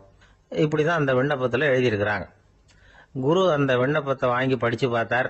அதுக்கப்புறம் அதை எழுதின அத்தனை பேரையும் கூப்பிட்டாரு. எல்லாரும் இப்படி வாங்கன்னாரு. வந்தாங்க. இப்படி என் எதிரில் உட்காருங்கன்னார். உட்கார்ந்தாங்க. அப்புறம் சொன்னார், இதை பாருப்பா, நீங்க எல்லாரும் புத்திசாலிகள். உங்களுக்கு எது நல்லது எது கெட்டதுங்கிறது நல்லா தெரியும். நீங்க மேற்கொண்டு ஏதாவது படிக்கணும்னு நினைச்சா வேற எங்க வேணும்னாலும் போகலாம். அதுக்கு நான் தடை சொல்ல மாட்டேன். ஆனா உங்களால குற்றம் சாட்டப்பட்ட அவன் இருக்கானே, அவன் எப்படின்னா அவனுக்கு எது நல்லது எது கெட்டதுங்கிறதெல்லாம் தெரியாது. அதனாலதான் திருடுறான். நீங்க சொல்றது மாதிரி அவனை அடிச்சு துரத்தி விடுறோம்னு வச்சுங்க, அவனுக்கு எப்படி நல்லது கெட்டது தெரியும்? அவனுக்கு அதை யாரு சொல்லி கொடுக்கறது? அதனால இங்கேயே இருக்கட்டும், அதுதான் சரி. இதுக்காக நீங்க எல்லாரும் என்னை விட்டுட்டு போனாலும் சரி, அவனை நான் விரட்ட மாட்டேன் அப்படின்னு விட்டாரான். இவ்வளவையும் திருடனை அந்த சீடன் கேட்டுக்கிட்டே இருந்திருக்கான். அவன் கண்கள்ல கண்ணீர். அப்படியே எழுந்திரிச்சு வந்தான். குரு காலில் விழுந்தான். அவன் கண்ணீர்ல அவனது தீமை கழுவப்பட்டது அப்படிம்பாங்க. அதாவது சீடர்களுக்கு அந்த குருவோட பெருமை அப்பதான் புரிஞ்சுதான். ஒரு நல்ல ஆசிரியர் இருக்காருன்னு வச்சுங்க, நல்லா படிக்கிற பையனுக்கு தான் பாடம் சொல்லி கொடுப்பேன்னா அது என்ன பெரிய விஷயமா? மோசமா படிக்கிறவனையும் மாத்தி காட்டுறேங்கிறது தான் பெருமை. இந்த காலத்து குரு ஒருத்தர் ஒரு ஆசிரமம் வச்சு நடத்திட்டு வந்தார். நிறைய பேர் தினம் வருவாங்க போவாங்க. ஒரு நாள் ஒருத்தன் வந்தான். அந்த குரு முன்னாடி போய் நின்னான். ஐயா, என்ன உங்க சீடனா ஏத்துக்கணும்னா. அந்த குரு நிமிர்ந்து பார்த்தார். உன்னுடைய நோக்கம் என்னன்னு கேட்டார். ஐயா, உங்ககிட்ட கொஞ்ச நாள் இருந்தேன்னா நல்ல பழக்க வழக்கங்களை கத்துக்கலாம். அதுக்கப்புறம் வெளியில போய் ஒரு நல்ல தொழில் தொடங்கி வாழ்க்கையில முன்னுக்கு வரணுங்கிறது தான் என்னோட நோக்கம் அப்படின்னா. நீ சொல்றது சரி, ஆனா உன்னால இங்க நல்ல பழக்க வழக்கங்களை கத்துக்க முடியலன்னு வச்சுக்கோ, அப்ப என்ன பண்ணுவ அப்படின்னு கேட்டார் அவர். அப்படி ஆச்சுன்னா என்ன, உங்களை மாதிரியே ஒரு ஆசிரமம் ஆரம்பிச்சு அதுக்கு குருவா இருந்துட்டு போறேன் அப்படின்னா. ஒரு மாணவனை பார்த்தேன். என்ன தம்பி படிப்புலாம் எப்படி இருக்குது அப்படின்னு விசாரிச்சேன். அவன் ரொம்ப அழுத்துக்கிட்டான். நான் நல்லா தான் சார் படிக்கிறேன், இருந்தாலும் புத்தியில சரியா ஏற மாட்டேங்குது சார் அப்படின்னா. சரி, இவனும் நம்ம ரகம்தான் அப்படின்னு சொல்லி முடிவு பண்ணிட்டோம். கல்வி கற்கக்கூடிய ஒரு மாணவன் சம்பந்தப்படுற புத்திகள் பல வகை. அதை பத்தி ஒரு பெரியவர் விளக்கி இருக்கிறார். மிருத்து புத்தின்னு ஒன்று இருக்குதான். மிருத்துன்னா மண்ணு. மண்ணால செவுறு கட்டுறோம்ல, மண் சுவரில் ஆணி அடிக்கிறதும் சுலபம், அதை பிடுங்கி எடுக்கிறதும் சுலபம். அது மாதிரி சில பேர் குரு சொல்லி கொடுக்கறத சுலபமா கேட்டு தெரிஞ்சு வச்சுக்குவாங்க. கொஞ்ச நேரத்துல சுலபமா மறந்தும் போயிடுவாங்க. இது மிருத்து புத்தின்னு பேரு, மண் புத்தி. தாரு புத்தின்னு ஒண்ணு உண்டான். தாருன்னா மரம். அதுல பச்சை மரத்துல ஆணி அடிக்கிறது சுலபம், ஆனா அது எடுக்கிறது கஷ்டம். அது மாதிரி ஆசிரியர்கிட்ட இருந்து கேட்டதை கவனமா மனசுல பதிய வச்சுக்கிட்டு அதை மறக்காம இருக்கிறது தாரு புத்தி. பட்டை மரமா இருந்தா அதுல ஆணி அடிக்கிறதும் கஷ்டம், அடிக்கிற ஆணியும் சீக்கிரம் நழுவிடும். அது மாதிரி கேட்கிற விஷயம் மனசுல பதியறதும் கஷ்டம். அப்படியே பதிஞ்சாலும் அது நீடிச்சு இருக்கிறதும் கஷ்டம், கொஞ்ச காலத்துல மறந்துடும். இன்னொரு வகை புத்தி ஒண்ணு உண்டு, அதுக்கு பேரு சிலா புத்தின்னு பேரு. சிலான்னா கல்லு. ஒரு கருங்கல்லுல 4 துளைய போட்டு ஒரு துளையில உளிய வச்சு அடிச்சா மற்ற துளை வழியாவும் பிளந்து கல்லு 2 ஆயிடும். அது மாதிரி சந்தியான இடங்கள்ல குறிப்பா ஒரு பொருளை சொன்னா அதை வச்சுக்கிட்டு மற்றதையும் தெரிஞ்சுக்கிறது, அது சிலா புத்தின்னு பேர். வேணு புத்தின்னா என்ன தெரியுமா? வேணும்னா மூங்கில். மூங்கில் கணுவுல ஒரு பக்கம் உளிய வச்சு அடிச்சா 2 பக்கமும் பிளந்துரும். அது மாதிரி ஒரு செய்தியை கேட்டுக்கிட்டு இருக்கிறப்பவே அதோட முன்பின் தொடர்களையும் தெரிஞ்சுக்கணும், அது வேணு புத்தி. தைல புத்தின்னு ஒன்று உண்டு. தைலம்ங்கிறது எண்ணெய். தண்ணியில ஒரு துளி எண்ணெயை விட்டா அது தண்ணி பூரா பரவி போடுதுல்ல, அது இப்படி பரவுறது மாதிரி ஆசிரியர் சுருக்கமா ஒரு கருத்தை சொன்னா அதை வச்சுக்கிட்டு பூரா விஷயங்களையும் தெரிஞ்சுக்கணும், அது தைல புத்தி. கற்பூர புத்தின்னு ஒன்று கேள்விப்பட்டிருக்கோம். அது எப்படின்னா, கற்பூரம் தீ பட்ட உடனே பிடிச்சிக்கும். ஆசிரியர் சொன்ன உடனே நுண்ணறிவோட பாடங்களை புரிஞ்சுக்கிறது இந்த வகை புத்தி. கரி புத்தின்னு ஒன்று. அது எப்படின்னா, கரியில நெருப்பை வச்சு விசிறிய பிறகு அதுக்கப்புறம் அது கறி நெருப்பாகும். அது மாதிரி காலம்பரை சாயந்தர வேலைகளில் ஆசிரியர் பாடம் சொல்லி கொடுப்பார், அதை கொண்டு புரிஞ்சுக்கிறது இந்த வகை. கதலித்தண்டு புத்தின்னு ஒன்று சொல்லுவாங்க. கதலிங்கிறது வாழை மரம். வாழைத்தண்டுல தீ வைக்கிறது எவ்வளவு சிரமமோ அவ்வளவு சிரமத்தோட கல்வி கற்கிறது கதலித்தண்டு புத்தி. இதை தவிர இன்னும் சில வகையான மாணவர்களை கூட அடையாளம் காட்டுறாங்க. ஆசிரியர் சொன்னதுல நல்லதை மட்டும் எடுத்துக்கிறவன் அன்னம். ஆசிரியர் கிடைச்ச இடத்துல பாடத்தை கேட்டுக்கிட்டு பிறகு தனியா உட்காந்து சிந்திக்கிறவன் பசு. பசுமாடு அப்படித்தானே, புல்லு கண்ட இடத்துல மேயும், அதுக்கப்புறம் நிதானமா அசை போட்டுக்கும். ஆசிரியர் சொன்னதை தவிர வேற எதையும் சொல்ல முடியாதவன் கிளி. பல இடங்கள்ல பாடங்கள் கேட்டு கடைசியில ஒன்னும் புரியாம போறவன் ஆடு. ஆடு ஒரு செடியில வயிறார மேயாது, ஒரே செடியில இக்கரைக்கு அக்கறை பச்சைன்னு அங்கேயும் இங்கேயும் அலைஞ்சிக்கிட்டே இருக்கும். சில பேருக்கு எருமைன்னு பேரு. எருமை எப்படின்னா குளத்து நீரை கலக்கி தான் குடிக்கும். அது மாதிரி ஆசிரியர் மனசை நோக செய்து பயில்கிற மாணவர்கள்லாம் இந்த ரகம். இவ்வளவுலாம் இருந்தாலும் இந்த காலத்து மாணவர்கள்லாம் ஒரு தனி ரகம். ஒரு ஆசிரியர் வகுப்புல பாடம் நடத்திக்கிட்டு இருந்தார். இலக்கண வகுப்பு. இறந்த காலம், நிகழ்காலம், எதிர்காலம், past tense, present tense, future tense, இதை பத்திலாம் பாடம் நடத்துறார். எல்லாம் சொல்லி கொடுத்துட்டு இப்ப நான் ஒரு வாக்கியம் சொல்லுவேன், அது என்ன காலம் அப்படிங்கறத நீங்க சொல்லணும்னார் ஆசிரியர். சரி, நாங்க மாணவர்கள்லாம், நான் நாளைக்கும் பாடம் நடத்த போகிறேன், இது என்ன காலம் அப்படின்னு கேட்டார் ஆசிரியர். அதாவது நான் நாளைக்கும் பாடம் நடத்த போகிறேன், இந்த வாக்கியம் என்ன காலம்னு கேட்டார். ஒரு பையன் மெதுவா எழுந்திரிச்சு சொன்னான், இது எங்க போதாத காலம் சார் அப்படின்னு சொல்லிவிட்டு உட்காந்துட்டானா. ஒருத்தர் குதிரை ரேஸுக்கு போனார், பணம் கட்டினார், தோத்து போயிட்டார். மறுபடியும் போனார், பணம் கட்டினார், தோத்து போனார். அடுத்த தடவையும் பணம் கட்ட போனப்போ அவரை தடுத்து கேட்டோம், ஏன் சார் ஏற்கனவே விட்டது போதாதா, இன்னமும் இருக்கிறத விடணுமா அப்படின்னு கேட்டோம். விட்டதையெல்லாம் மொத்தமா எடுக்க வேணாமா சார், அதுக்காக தான் தொடர்ந்து பணம் கட்டுறேன்னாரு அவரு. இவரை திருத்துறது ரொம்ப கஷ்டம். இது ஒரு மனநோய். மனநோய்கள்ல பல வகை உண்டு. மனநோய்கள் பிரிவு அட்டவணையில சூதாட்டம்ங்கிறது அவதியுறும் நோய் அப்படிங்கிற தலைப்புல வருது. சூதாட்டம் 2 வகைப்படும்னு சொல்றாங்க உளவியல் நிபுணர்கள். ஒரு வகை எப்படின்னா, நண்பர்களோட சேர்ந்துகிட்டு மகிழ்ச்சியும் கிளர்ச்சியும் அடையறதுக்காக ஈடுபடுறது. பிரச்சனைகளை தீர்க்கறதுல ஒரு ஆர்வம், கேளிக்கைக்காக கொஞ்சம் விட்டு பிடிக்கிறது அப்படிங்கிற மனுஷனுடைய அடி மனசுல உள்ள விபரீத பிணைய சுபாவம், இதெல்லாம் அதுக்கு காரணம். இன்னொரு வகை எப்படின்னா, சூதாட்டத்துல ஈடுபட்டு ஒரு கட்டாய நிலைமைக்கு ஆளாயிடுறது. ஈடுபடு அப்படின்னு மனசு ஒரு வெறித்தன்மையை தூண்டிக்கிட்டே இருக்கும். இப்படிப்பட்டவங்களுக்கு நாம தோத்துக்கிட்டு இருக்கோம்ங்கிறது தெரியும், நாம ஜெயிக்கிறதுக்கான சந்தர்ப்பம் இல்லைங்கிறதும் தெரியும். இதனால நமக்கும் கஷ்டம், நம்ம சுத்தி இருக்கிறவங்களுக்கும் கஷ்டங்கிறதும் புரியும். அப்படி இருந்தும் சூதாடுவாங்க. இதுக்கு காரணம் சூதாடியின் பகற்கனவு அப்படிங்கிறாங்க நிபுணர்கள். இந்த நிலைமைக்கு கட்டாய சூதாட்டம் அல்லது நிர்பந்த சூதாட்டம் அப்படின்னு பேர் வச்சிருக்கிறாங்க. இப்படிப்பட்ட ஆசாமி இருக்கிறது பூரா விட்டுருவான், கடன் வாங்குவான், திருடுவான், இருந்தாலும் என்னைக்காவது ஒரு நாள் ஜெயிச்சிருவேன் அப்படின்னு சொல்லிக்கிட்டே இருப்பான். விட்டதை எடுத்துருவேங்கிற ஒரு நம்பிக்கை சுடர் அவனுக்குள்ள எரிஞ்சுக்கிட்டே இருக்கும். இவனை மனநோயாளி அப்படின்னு சொல்லிட முடியாதான். என்ன காரணம்னா, இது மாதிரி ஆளுங்க கிட்ட மன போராட்டமோ கவலையோ பதட்டமோ இருக்கிறது இல்ல. சில விசேஷமான குணங்கள் இவங்க கிட்ட உண்டு. எதிர்ப்பு உணர்ச்சி, சிறுபிள்ளைத்தனம், சட்ட திட்டங்களையும் சம்பிரதாயங்களையும் உட தெரியாத மனப்போக்கு, பொறுப்பில்லாத தன்மை, நெறி தவறி நடக்கிறது எல்லாம் இவங்ககிட்ட உண்டு. ஆனா வெளிப்பார்வைக்கு ரொம்ப சிநேகமா இருப்பாங்க, அன்பா இருப்பாங்க, அப்படி இருக்கிறதாக காட்டிக்குவாங்க.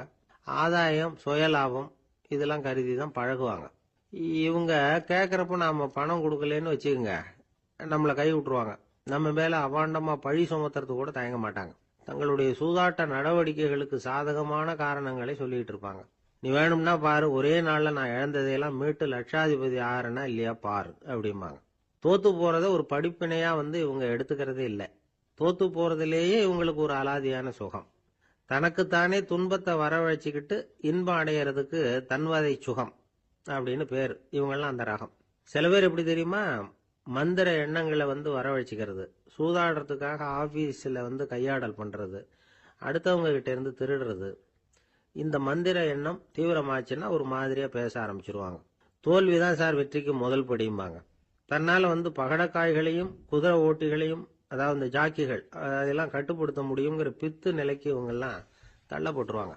சில சூதாடிகள் ஆராய்ச்சி பார்த்ததுல என்ன தெரிய வந்தது தெரியுமா, அவங்கெல்லாம் குழந்தை பருவத்துல அன்புக்காக ஏங்கினவங்களாம், புறக்கணிக்கப்பட்டவங்களாம், உதவிகளை பெற முடியாதவங்க, இப்படிலாம் இருந்திருக்கிறாங்க. இவங்க வளர வளர மற்றவங்க சௌகரியம் பற்றி அக்கறை இல்லாதவங்களா ஆயிடுறாங்க.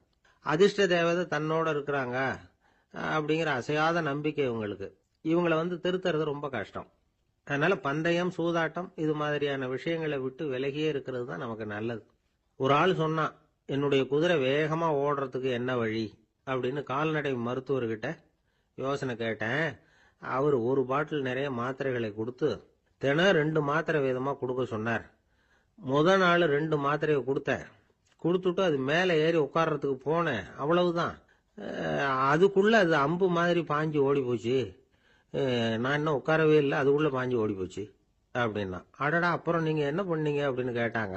என்ன பண்றது, மீதி மாத்திரை பூராவே நான் முழுங்கி விட்டு அதுக்கப்புறம் துரத்தி பிடிச்சி அது மேலே ஏறி உட்கார்ந்தேன் அப்படின்னா அவன். லோகமானிய பாலகங்காதர திலகர் இருந்தார்ல, அவருக்கு 15 வயசுலயே கல்யாணம் நடந்துதான். மனைவி பேரு தபிபாய். ரொம்ப பெரிய குடும்பத்து பொண்ணு, நல்ல குணம். அவங்க குடும்பம் நடத்திக்கிட்டு இருக்கிறாங்க. அந்த காலத்துல திருடர்கள் பயம் அதிகம். இந்த காலத்துல மட்டும் என்னன்னு கேக்குறீங்களா? நீங்க கேக்குறது நியாயம்தான். இருந்தாலும் இந்த காலத்து திருடனுக்கும் அந்த காலத்து திருடனுக்கும் ஒரு முக்கியமான வித்தியாசம் உண்டு. அதாவது அந்த காலத்து திருடன்லாம் நியாயம் அநியாயம் பாக்குறது உண்டு, இந்த காலத்துல அப்படி பாக்குறது இல்லை. அந்த காலத்துல திருட வர்றவங்கள்ட்ட கூட ஒரு தார்மீக உணர்வு உண்டாம். அதாவது அப்போ உள்ள கொள்ளைக்காரங்க எதை களவாடினாலும் சரி, அரிசியை மட்டும் களவாடுறது இல்லையா, அப்படி ஒரு கொள்கை. அதனால பாருங்க, அந்த காலத்து பெண்கள் நகை நட்டுகளை பத்திரமா வைக்கணும்னா பெட்டியில வைக்கிறது இல்ல, அரிசி பானையில போட்டு வச்சு விடுறது. இப்பெல்லாம் பேங்க்ல சேஃப்டி லாக்கர்னு இருக்குல்ல, அது மாதிரி அந்த காலத்துல சேஃப்டி லாக்கருங்கிறது அரிசி பானை. வளையல், மூக்குத்தி, தோடு இப்படி எதுவா இருந்தாலும் அதுல போட்டு பத்திரமா வச்சிருவாங்க. திருடன் அரிசி பானை பக்கம் போறதில்ல. ஏன்னா சாப்பிடுற விஷயத்துல கை வைக்கக்கூடாது, அது பாவம் அப்படின்னு அவன் நினைக்கிறான். திலகரோட மனைவி தபிபாயும் அதே மாதிரி தன்னுடைய ஆபரணங்களை ஒரு அரிசி பானைக்குள்ள போட்டு மூடி வச்சிருந்தாங்களாம். இப்படி இருந்தப்போ ஒரு நாள் ஒரு பிச்சைக்கார பொண்ணு வீடு வீடா பிச்சை கேட்டுக்கிட்டே வந்திருக்குது. திலகர் வீட்டுக்கும் தர்மம் போடுங்க தாயே அப்படின்னு தான் அந்த பொண்ணு. அந்த அம்மா தபிபாய் காதுல இது விழுந்திருக்கு. உடனே கை நிறைய அரிசி அள்ளிட்டு போட்டிருக்கு. பாத்திரத்துல அரிசியை போட்டதுக்கு அப்புறம் தான் தெரியுது, பளிச்சுன்னு கண்ணுல படுது. அதாவது அந்த அம்மாவோட வைர மூக்குத்தி ஒண்ணு அரிசியோட சேர்ந்து அந்த பிச்சைக்கார பொண்ணு பாத்திரத்துல போய் விழுந்துட்டுது.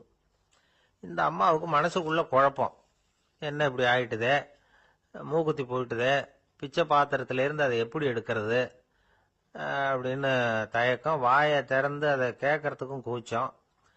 திண்ணையில உட்கார்ந்து இருந்த திலகர் இவ்வளவையும் பார்த்துக்கிட்டு இருக்கிறார்.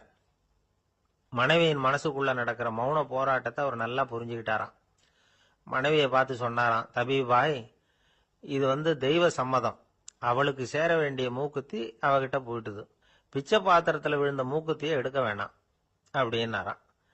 சரின்னு சொல்லிவிட்டு மேற்கொண்டு எதுவும் சொல்லாம அந்த அம்மா வீட்டுக்குள்ள போயிட்டாங்களாம்.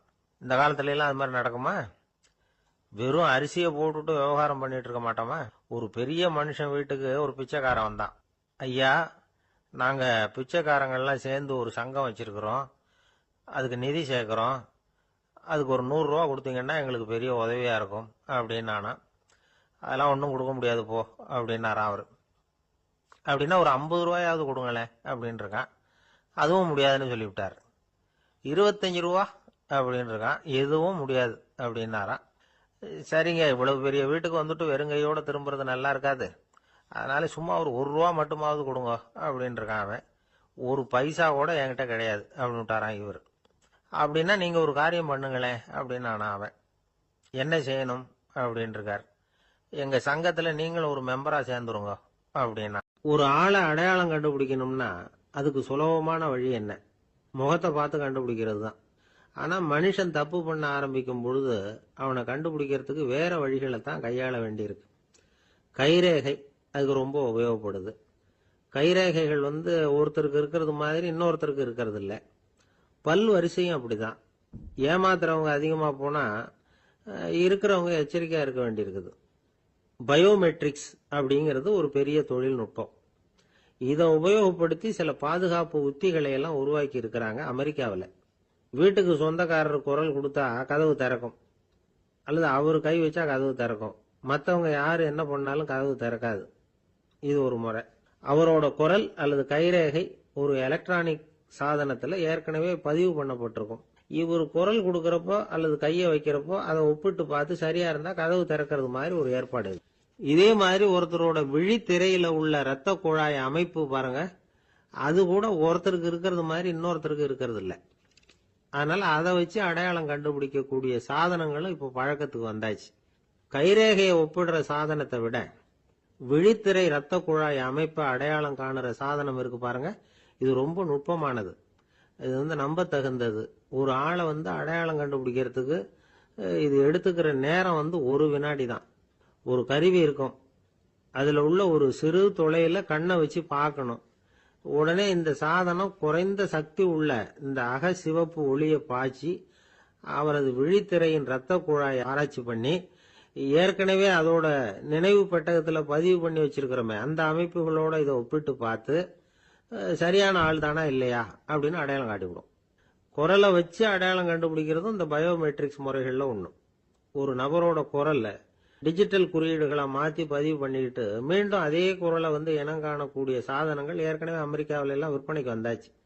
ஒரு ஆளுக்கு ஜலதோஷம் பிடிச்சிருந்தா கூட அந்த சாதனம் சரியாவே கண்டுபிடிச்சிருமா. குரலை மாத்தி பேசுறவங்க கூட இந்த கருவியை ஏமாற்ற முடியாது. இதை ஆஸ்பத்திரிகள், வங்கிகள்ல உள்ள இரும்பு பெட்டக காப்பறைகள் இங்கெல்லாம் உபயோகப்படுத்தலாம். குழந்தைகள் உள்ள இடங்களுக்கு இது ரொம்ப உபயோகப்படும். கதவு பூட்டிக்கிட்டுதுன்னு வச்சுக்கோங்க, கதவை திறக்கிறதுக்கு சாவி உபயோகப்படுத்த தெரியாத குழந்தைகள் குரல் எழுப்பிய கதவை திறந்துட முடியும். எதிர்காலத்தில் இந்த பயோமெட்ரிக்ஸ் முறை இன்னும் பல ஆச்சரியங்களை ஏற்படுத்தும் அப்படின்னு எதிர்பார்க்கறாங்க. ஸ்டியரிங்க தொட்டதுமே காரு ஸ்டார்ட் ஆயிடும், சாவி வேண்டியதில்லை. காரு சொந்தக்காரர் தொட்டாதான் ஸ்டார்ட் ஆகும், வேற யாராவது தொட்டா ஸ்டார்ட் ஆகாது. ஒரு மனுஷனோட நடை, அவர் டைப் ரைட்டரை தொடுகிற விதம், இதையெல்லாம் வச்சு கூட ஆளை அடையாளம் காணக்கூடிய தொழில்நுட்பம் வரலாம். என்னதான் தொழில்நுட்பம் வளரட்டும், குடும்பத்துக்குள்ள நடக்கிற திருட்டுகளை கண்டுபிடிக்கிறது ரொம்ப கஷ்டம். ஒரு வீட்டுல பெட்டியில இருந்த பணம் காணாம போச்சு. வீட்டுக்காரரோ அல்லது பையனோ தான் எடுத்திருக்கணும். பெட்டியை திறந்து பார்த்தா அந்த வீட்டுக்காரம்மா இதுல இருந்து பணத்தை எடுத்தது நிச்சயமா என் வீட்டுக்காரர் தான் அப்படின்னு சொல்ல முடியல அவங்களால. யோசிச்சாங்க. என்னம்மா இப்படி யோசிக்கிறீங்களேன்னு கேட்டிருக்காங்க. நிச்சயமா இந்த பணத்தை எடுத்தது என் வீட்டுக்காரர் இல்லை அப்படின்னு உறுதியா சொல்லிவிட்டாங்க அந்த அம்மா. இது கேட்டவங்களுக்கு ரொம்ப ஆச்சரியமா இருந்தது. அந்த வீட்டுக்காரருக்கு அது ரொம்ப பெருமையா இருந்தது. அது எப்படி அவ்வளவு கரெக்டா சொல்றீங்க அப்படின்னு கேட்டிருக்கிறாங்க. அப்போ அந்த அம்மா சொல்லிச்சான், பெட்டியில இன்னும் கொஞ்சம் பணம் மிச்சம் இருக்குது, இவர் எடுத்திருந்தாருன்னா அப்படி மிச்சம் வச்சிருக்க மாட்டார், அதனாலதான் அப்படி சொன்னேன் அப்படின்னாங்க. அந்த காலத்துல எல்லாம் படிக்கிறதுங்கிறது எப்படி தெரியுமா? குருகுல வாசம் செஞ்சு படிக்கணும். ஆசிரியருங்கிறவர் ஆசிரமத்துல இருப்பார். அங்க போய் அவருக்கு தொண்டுகள் செய்யணும். துணிகள்லாம் துவைச்சு போடணும். தூங்கும்போது காலை பிடிச்சி விடணும். புழுக்கமா இருந்தா விசிறி மட்டை எடுத்து விசிறணும். அப்படியே அப்பப்ப அவர் சொல்லி கொடுக்குற பாடத்தையும் கத்துக்கணும். அவர் சொல்லி கொடுக்குற பாடங்களை ஓலைச்சுவடிகள்ல எழுதிக்கணும். இதுதான் குருகுல வாசம்ங்கிறது. இப்ப மாதிரிலாம் கிடையாது. ஆக குருகுல வாசம்ங்கிறது மனசையும் பண்படுத்தும், அறிவையும் பண்படுத்தும். அப்படி ஒரு பயிற்சி அது. அந்த காலத்துல பஞ்சபாண்டவர்கள் ஒரு குருகுலத்துல படிக்க போனாங்களாம். ஏற்கனவே அங்க ஒரு 15 பேர் இருந்திருக்கிறாங்க. இவங்களையும் சேர்த்து மொத்தம் 20 பேர். எல்லாரும் ரொம்ப ஆர்வத்தோட அங்க தங்கி படிச்சுக்கிட்டு இருக்கிறாங்க. 2 வருஷம் ஓடி போச்சு. எல்லாரும் ஊருக்கு திரும்ப வேண்டிய நேரம். ஆசிரியர் ஒவ்வொருத்தரா கூப்பிட்டார். இது வரைக்கும் என்ன கத்துக்கிட்ட அப்படின்னு கேட்டார். அவங்க தாங்கள் எழுதி வச்சிருந்ததை சொன்னாங்க, கத்துக்கிட்டதை சொன்னாங்க.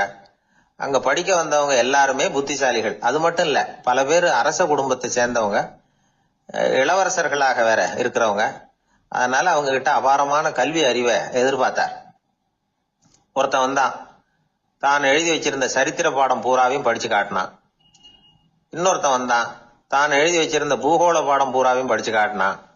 இப்படி ஒவ்வொருத்தரா அவங்க படிச்சது என்னங்கிறத படிச்சு காட்டிட்டு போனாங்க. கடைசியா தர்மர் வந்தார். பேசாம நிக்கிறார். தன் கையில் இருந்த ஓலைச்சுவடி கேட்டா அவர் பிரிக்கவே இல்லை. ஆசிரியர் இவர்கிட்ட தான் அதிகமா எதிர்பார்த்தார். ஆனா இவரும் பேசாம நின்றுட்டு இருக்கிறார். நீ என்ன கத்துக்கிட்ட சொல்லு, ஓலைச்சுவடியை பிரிச்சு படினார் அந்த முனிவர். தர்மர் அசையவே இல்லை. மெதுவா சொன்னார், ஐயா, நான் கத்துக்கிட்டது ஒன்னே ஒண்ணுதான். அதுதான் வாழ்க்கையில எனக்கு ரொம்ப முக்கியமான பாடமா அமையும் அப்படின்னார். என்னது, என்கிட்ட 2 வருஷ காலமா படிச்சு விட்டு கடைசியில கத்துக்கிட்டது ஒன்னே ஒண்ணுதானா அப்படின்னார் முனிவர். அவருக்கு ஒன்னும் புரியல. மற்ற மாணவர்களை விட இவர் பண்புகள்ல உயர்ந்தவர், அறிவுல சிறந்தவர், வயசுல முதிர்ந்தவர். இவரே இப்படி சொன்னா மத்தவங்க நிலைமை என்னத்துக்கு ஆறுது? அவங்க ரொம்பவும் கெட்டு போயிடுவாங்களே அப்படின்னு அவர் யோசனை பண்ணார். தர்மா, நல்லா யோசனை பண்ணி பதில் சொல்லு. 2 வருஷமா நீ கத்துக்கிட்டது என்ன அப்படின்னு தானே நான் கேக்குறேன். அத கொஞ்சம் யோசனை பண்ணி சொல்லுன்னார் முனிவர் கொஞ்சம் கோபமா. தர்மர் முகத்துல எந்த மாறுதலுமே இல்ல. இல்லையா, 2 வருஷமா நான் கத்துக்கிட்ட முக்கியமான பாடம் ஒன்னே ஒண்ணுதான்னார். இப்போ அந்த முனிவருக்கு கோபம் அதிகமா வந்துடுச்சு. ஏப்பா, உனக்கு வெக்கமா இல்லையா? உன்னை விட வயசுல குறைஞ்சவங்க எவ்வளவு பாடம் கத்துக்கிட்டு இருக்கிறாங்க, எவ்வளவு விரிவா அவங்க படிச்சு காட்டினாங்க. நீயும் கூட நிறைய குறிச்சு வச்சிருக்கிற போல இருக்க, அதை ஏன் பிரிச்சு படிக்க கூடாது அப்படின்னார். ஐயா, நான் சொல்றது உங்களுக்கு ஏமாற்றமா இருந்தா என்ன மன்னிக்கணும். நான் ரொம்ப முக்கியமா கத்துக்கிட்டு இருக்கிறது ஒன்னே ஒண்ணுதான், மத்த எதையும் சொல்றதுக்கு விரும்பலன்னார். மாணவர்கள்லாம் சிரிச்சுட்டாங்க. முனிவருக்கு கோபம் அளவுக்கு மீறி வந்துட்டு ஓங்கி அரைஞ்சு விட்டார் தர்மரை அவர் கண்ணத்துல. தர்மர் கண்ணை செவந்து போட்டுது, கண்கள் கலங்கி போச்சு. ஆனாலும் அவர் அமைதியை இழக்கல, தலை குனிஞ்சு நிக்கிறார். இவருடைய புடிவாதம் முனிவருக்கு இன்னும் ஆத்திரத்தை உண்டாக்கி விட்டது. இன்னொரு கண்ணத்திலே அரைஞ்சார். எல்லாரும் பயந்து போய் அமைதியா நின்றுட்டு இருக்கிறாங்க. முனிவர் கத்துறார், அப்படி நீ கத்துக்கிட்ட அந்த முக்கியமான பாடம் தான் என்ன, அதையாவது சொல்லு அப்படின்னார். ஐயா, அதை மட்டும் ஒரு ஓலைச்சுவடியில தனியா குறிச்சு வச்சிருக்கிறேன், இந்தாங்க, இதை நீங்களே படிச்சு பாருங்கன்னார். தர்மர் ஓலைச்சுவடியை நீட்டினார். முனிவர் அதை வாங்கி பிரிச்சார், சத்தம் போட்டு படிச்சார். என்ன எழுதியிருக்காருன்னா, எப்படிப்பட்ட சோதனை ஏற்பட்டாலும் நிதானம் இழந்து கோபத்துக்கு ஆளாக கூடாது அப்படின்னு. இதான் அந்த ஓலைச்சுவடியில அவர் எழுதி வச்சிருந்தது. அந்த ஒரு கணத்திலேயே முனிவரும் எல்லா மாணவர்களும் தர்மரை புரிஞ்சுக்கிட்டாங்களாம். அவர் கத்துக்கிட்டது ஏட்டு சுரக்கா இல்ல, வாழ்க்கையில பயன்படக்கூடிய முக்கியமான அனுபவ பாடம். முனிவர் கண்கள்ல கண்ணீர். தர்மர் அன்போட கட்டி தழுவிக்கிட்டார். அப்புறம் சொன்னார், தர்மா, என்ன மன்னிச்சுரு, நீ மாணவன் இல்ல, ஆசிரியன். நான் இதுவரைக்கும் தெரிஞ்சுக்காத அனுபவ பாடத்தை நீ இப்ப எனக்கு கத்து கொடுத்துட்ட அப்படின்னு சொன்னாராம். அதனால நிதானம் தவறக்கூடாதுங்கிறது ரொம்ப முக்கியமான ஒரு செய்தி. ஒரு ஆசிரியர் மாணவனை ஒரு கண்ணத்துல ஓங்கி அரைஞ்சுட்டார். இவன் நிதானம் தவறல, அமைதியா நின்றுகிட்டு இருந்தான். அவரு ஒரு தடவை அரைஞ்சதும் எப்படி உன்னால நிதானம் தவறாம இருக்க முடிஞ்சுது அப்படின்னு கேட்டாங்க நண்பர்கள். அவன் சொன்னான், நான் நிதானம் தவறி இருந்தா எங்க வாத்தியார் இன்னொரு கண்ணத்திலயும் அரைஞ்சிருப்பார், அது அதை விட பலமா இருக்கும், அதனாலதான் நான் அப்படி இருந்தேன் அப்படின்னு நானா. ஆக நாம தெரிந்து கொள்ள வேண்டியது, வாழ்க்கையில நிதானம் தவறாமல் இருக்க வேண்டும். அதுதான் வெற்றியின் ரகசியம். இப்பெல்லாம் நம்ம ஊர்ல மாமியார் மருமகள் ஒருத்தர் நல்லா புரிஞ்சுக்கிட்டு நல்ல விதமா தான் இருக்கிறாங்க பல இடத்துல. அதனால நான் இப்ப சொல்ல போற கதையை கேட்டுவிட்டு, இந்த காலத்துல அவ்வளவு மோசமா யாரு சார் நடந்துக்கிறாங்க அப்படின்னு கேட்டு யாரும் சண்டைக்கு வரக்கூடாது. இன்னொரு உண்மையையும் சொல்லிவிடுறேன். அதாவது இந்த கதையை நமக்கு எழுதி அனுப்பி இருக்கிறதே கொஞ்ச நாள்ல மருமகளாகவும் அதுக்கப்புறம் கொஞ்ச காலத்துல மாமியாராகவும் ஆக போற ஒரு நேயர் தான். சரி, இந்த கதைக்கு வருவோம். அதாவது ஒரு சின்ன குடும்பம், அந்த வீட்டுல மாமியார் ஆட்சி, அவங்க வச்சதுதான் சட்டம். புள்ளையண்டான் எப்படின்னா, அம்மா சொல்றதையும் கேட்டுக்குவான், மனைவி சொல்றதையும் கேட்டுக்குவான், நமக்கு என்னத்துக்கு வம்புங்கிற டைப். மருமகள் பேர்ல குறை கண்டுபிடிக்கிறதுலயே அந்த மாமியாருக்கு ஒரு சுவாரஸ்யம். சின்ன சின்ன விஷயத்துல எல்லாம் குத்தம் கண்டுபிடிச்சுக்கிட்டே இருக்கிறாங்க. பொதுவா எல்லாரும் எப்படின்னா, ஏதாவது ஒரு காரணத்துக்காக சண்டை போட்டுக்கிட்டு இருப்பாங்க. அந்த அம்மா எப்படின்னா, ஏதாவது ஒரு சண்டையை போடுறதுக்காக காரணத்தை தேடிட்டு இருப்பாங்க. அப்படி ஒரு மனசு. அந்த மருமக பொண்ணு பாவம் பயந்து பயந்து ஒவ்வொரு காரியமும் செஞ்சுக்கிட்டு வந்தது. இப்படியே பல வருஷம் ஓடி போயிட்டுது. அந்த மாமியாருக்கும் ரொம்ப வயசாயிட்டுது. இருந்தாலும் அந்த பழைய சுபாவம் மட்டும் மாறவே இல்லை. திடீர்னு ஒரு நாள் பக்கவாதம் வந்து அந்த அம்மாவுக்கு ஒரு பக்கம் கை கால் இழுத்துக்கிட்டுது. வாய் சுத்தமா பேச முடியாம போயிட்டுது. சத்தம் மட்டும் வரும். ஒரு பக்கத்து கை காலை அசைக்க முடியும். பேசுறதெல்லாம் கையால தான், அதாவது கை சைகையால. இப்படிப்பட்ட நிலைமையில கூட அந்த பொண்ணு தண்ணியோ பாலோ இவங்க எதிரில் கொண்டாந்து வச்சா அதை வேணும்னே தட்டி விட்டுட்டு ஒம்பு வளர்க்கறது. அதுக்கப்புறம் அந்த பொண்ணு தரையை சுத்தப்படுத்தும்ல, அதை பார்த்து ரசிக்கிறது. இருந்தாலும் அந்த பொண்ணு இதையெல்லாம் பெருசுப்படுத்தாம ரொம்ப பொறுமையா தான் இருந்தது. ஒரு நாள் வீட்டில் வச்சிருந்த பாலை வந்து பூனை குடிச்சிட்டு போயிட்டுது. வயசான காலத்துல இந்த அம்மா பால் இல்லாம கஷ்டப்படுவாங்களே அப்படின்னு நினைச்சு பக்கத்து வீட்டுல போய் கொஞ்சம் பால் வாங்கிட்டு வந்து காய்ச்சி மாமியார் முன்னாடி கொண்டாந்து வச்சுது அந்த பொண்ணு. வழக்கம் போல அந்த அம்மா பாலை தட்டி விட்டுட்டாங்க. இது அந்த மருமக பொண்ணு கவனிச்சுட்டுது. இவ்வளவு நாள் பொறுமையா இருந்த இந்த மருமகளுக்கு இன்னைக்கு இதை பார்த்ததும் அசாத்திய கோபம் வந்துட்டுது. கதவுக்கு பக்கத்துல சாத்தி வச்சிருந்த உலக்கையை எடுத்து மாமியார் தலையில போட, அது குறி தவறி கழுத்துல பட, அந்த அம்மா கழுத்தை பிடிச்சிக்கிட்டு ஊன்னு கத்த, இந்த பொண்ணு ஒன்னும் அலட்டிக்காம உலக்கையை எடுத்து மறுபடியும் கதவு பக்கம் சாத்தி வச்சுட்டு அது பாட்டுக்கு நடந்து போயிட்டுது. இருந்தாலும் மனசுக்குள்ள லேசா ஒரு பயம். கணவன் வீட்டுக்கு வந்ததும் என்ன விஷயம்னு கேட்டா எப்படி சமாளிக்கிறது. அன்னைக்குன்னு பார்த்து ரொம்ப நேரம் கழிச்சு வீடு வந்து சேர்ந்தான் கணவன். உடனே அந்த அம்மா புகார் பண்ண ஆரம்பிச்சுட்டுது. பேச்சுதான் வராத, அதனால ஒரு பக்கத்து கையால சைகை காட்டுது. கதவுக்கு பக்கத்துல இருந்த உலக்க பக்கமா கையை நீட்டி காட்டி, அப்படியே அந்த கைய தன் கழுத்துக்கு பின்பக்கமா சுத்தி காட்டி நாக்க வெளியில நீட்டி நடந்த விஷயத்த புரிய வைக்கிறதுக்கு முயற்சி பண்ணுது. இவனுக்கு ஒன்னும் புரியல. என்ன சொல்றாங்க அம்மா அப்படின்னு மனைவி கிட்ட கேக்குறான். அதுக்கு அந்த பொண்ணு ரொம்ப புத்திசாலித்தனமா, என்னங்க உங்க அம்மா சொல்றது உங்களுக்கு இன்னும் புரியலையா? அவங்க உங்களை பார்த்து என்ன சொல்றாங்கன்னா, ஏண்டா உலக்க மாதிரி நிக்கிற, சாக போற எனக்கு சங்கிலி எதுக்கு, என் கழுத்துல கிடக்குற இந்த சங்கிலியை கழட்டி என் மருமக கழுத்துல போடுறா அப்படின்னு சொல்றாங்க அப்படின்னு தான். ஓ அப்படியா விஷயம்னு சொல்லி அம்மா கழுத்துல இருந்த சங்கிலியை எடுத்து மனைவி கழுத்துல போட்டுட்டு, அம்மா உன் விருப்பப்படியே போட்டாச்சு, இனிமேலாவது நிம்மதியா படுத்து தூங்கு அப்படின்னு சொல்லிவிட்டு உள்ள போயிட்டான். பாத்தீங்களா கதைய? அதனாலதான் மாமியார்கள் வந்து சைகை காட்டுறதுன்னா கூட இனிமே ஜாக்கிரதையா இருக்கணும். கணவன் மனைவிக்குள்ள சிக்கல் வராம இருக்கிறதுக்கு அதுல சில வழிகளை சொல்லி கொடுத்துருக்குறாங்க. அதெல்லாம் என்னென்ன அப்படிங்கறத இப்ப பார்க்கலாமா? குடும்பம்னு இருந்தா கோபம் வரதான் செய்யும். அது வந்துட்டு போட்டும் பரவாயில்ல. ஆனா அந்த கோபம் ஒரே நேரத்துல ரெண்டு பேருக்கும் வந்துடாம பாத்துக்கணும். ஒரு சமயத்துல யாராவது ஒருத்தர் தான் கோபப்படணும், அடுத்தவங்க அமைதியா இருக்கணும். அதுக்கப்புறம் இவர் அமைதியான உடனே அவங்க ஆரம்பிச்சுக்கலாம். கோபமா ஏதாவது சொன்னா உடனே கோபமா பதில் சொல்லக்கூடாது. கொஞ்சம் பொறுத்து கோபம் தீர்ந்த உடனே அந்த பதிலை சொல்லலாம். அப்போ பதில் கோபமா இருந்தா கூட அது அவ்வளவு பெருசா தெரியாது. அற்ப விஷயத்துக்கெல்லாம் காய்ச்சி மூச்சுன்னு கத்திட்டு இருக்க கூடாது. உங்க ரெண்டு பேருக்குள்ள ஒரு தர்க்கம் ஆரம்பம் ஆயிட்டுதுன்னு வச்சுக்கோங்க. கடுமையா ரெண்டு பேரும் விவாதம் பண்றீங்க.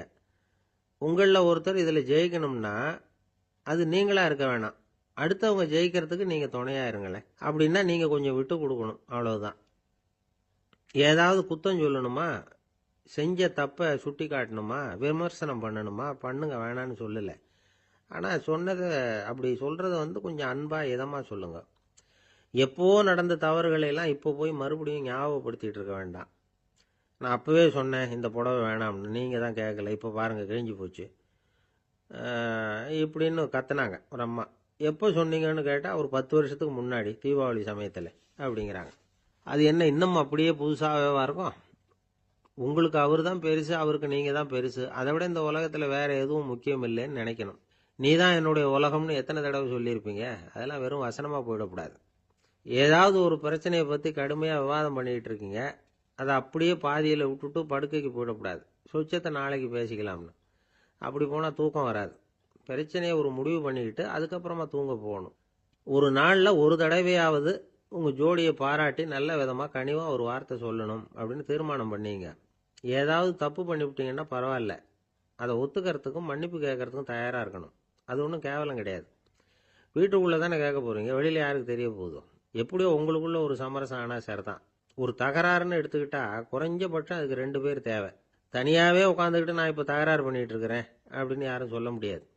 2 பேர் தகராறு பண்றாங்கன்னா பொதுவா அந்த 2 பேர்ல யாரு அதிகமா பேசுறாங்களோ அவங்க பேர்ல தான் தப்பு இருக்கும். அதை மனசுல வச்சுக்கணும்.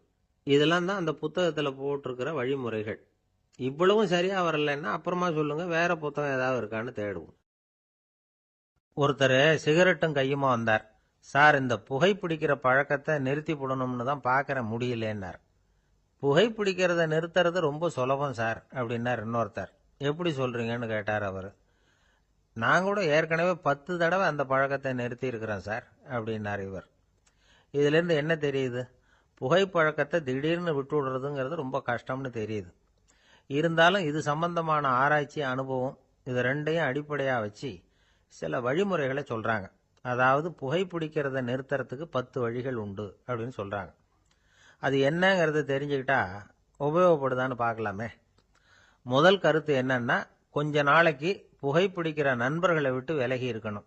இதனால புகைப்பிடிக்கிற ஆசை குறையும். அந்த பழக்கத்தை மறுபடியும் ஆரம்பிக்கப்படாதுங்கிற எண்ணம் உறுதிப்படும். ரெண்டாவது கருத்து, புகைப்பிடிக்கிறதை எதிர்த்து தீவிரமா பிரச்சாரம் செய்ய ஆரம்பிச்சிடணும். அது அடுத்தவங்களுக்கும் உபயோகப்படும், உங்களுக்கும் உபயோகப்படும். உங்க உள்ளுணர்வை அது தூண்டும், உங்களை உறுதி கொள்ள வைக்கும். மூன்றாவது கருத்து என்னன்னா, தினமும் 2 தடவை குளிக்கணும். எப்படி தெரியுமா? முதல்ல வெது வெதுப்பான தண்ணீர், அப்புறம் குளிர்ந்த தண்ணீர், இப்படி மாறி மாறி குளிக்கணுமா. நாலாவது கருத்து, உடற்பயிற்சிகள் செய்யணும். மூச்சு வாங்குற மாதிரியான பயிற்சிகள் ரொம்ப நல்லதான். பிராணாயாமம் அப்படிங்கிற மூச்சு பயிற்சி ரொம்ப நல்லதுங்கிறாங்க. அப்புறம் ஐந்தாவது கருத்து, சாப்பாடு மிதமா இருக்கணும், சீரா இருக்கணும். பச்சை காய்கறிகள், பழங்கள் சாப்பாட்டில் சேர்த்துக்கலாம். அடிக்கடி கொஞ்சம் கொஞ்சமா சாப்பிட்டு ரத்தத்தில் சர்க்கரையின் அளவை பராமரிக்கணும். இது நரம்புகளை அமைதிப்படுத்தும். ஆறாவது கருத்து என்னன்னா, ரொம்ப நேரம் பசியோடு இருக்கக்கூடாது. புகைப்பிடிக்கிறத நிறுத்த முயற்சி செய்யும் பொழுது எடை குறைப்பு நடவடிக்கைகளை மேற்கொள்ளக்கூடாது. ஏழாவது கருத்து, காப்பி, தேநீர், மதுபானம், அப்புறம் போதைப் பொருள்கள் கலந்த உணவுகள் இதெல்லாம் வேணாம். புகைப்பிடிக்கிறத அதெல்லாம் ஊக்கப்படுத்தும். கடுகு, மிளகு, அப்புறம் காரமான பொருள்களை தவிர்க்கணும். உப்பு அளவை குறைக்கணும். தினமும் 10 குவளை தண்ணீராவது குடிக்கணும். வெறும் தண்ணி புகைப்பிடிக்கிற ஆவலை தணிக்குதான். எட்டாவது கருத்து, கையில் சிகரெட்டு, புகையில ஏதாவது இருந்தால் உடனே தூக்கி எறிஞ்சிருங்க. அது கையில் இருக்கிற வரைக்கும் புகைப்பிடிக்கிற ஆசை வந்துக்கிட்டே இருக்கும். ஒன்பதாவது கருத்து என்னன்னா, இறை நம்பிக்கை உள்ளவங்க புகைப்பிடிக்கிற எண்ணம் வர்றப்போவெல்லாம் பிரார்த்தனை செய்ய ஆரம்பிச்சுடலாம். 10வது கருத்து, உங்களுக்கு ரொம்பவும் வேண்டியவங்க யாரோ அவங்க கிட்ட எல்லாம் நீங்க புகைப்பிடிக்கிறத நிறுத்தி விட்டதா சொல்லிவிடுங்க. இந்த 10 வழிகளையும் கடைபிடிக்க ஆரம்பிச்சுட்டா புகைப்பிடிக்கும் பழக்கத்தை நிறுத்தி விடலாம் அப்படின்னு சொல்றாங்க அனுபவப்பட்டவங்க. முயற்சி பண்ணி பார்க்கலாம். ஒரு முக்கியமான இடத்துல நின்றுகிட்டு இருந்தார் ஒருத்தர். அங்க இன்னொருத்தர், ஏன் சார் இந்த இடத்துல சிகரெட் பிடிக்கலாமா அப்படின்னு அனுமதி கேட்டார். இந்த இடத்துல சிகரெட் பிடிக்க கூடாதுங்க அப்படின்னாரு இவர். நீங்க இப்படி சொல்றீங்க, ஆனா இந்த இடத்துல கீழே நிறைய சிகரெட் துண்டுகள் கிடக்குதே, அவங்கெல்லாம் யாரு?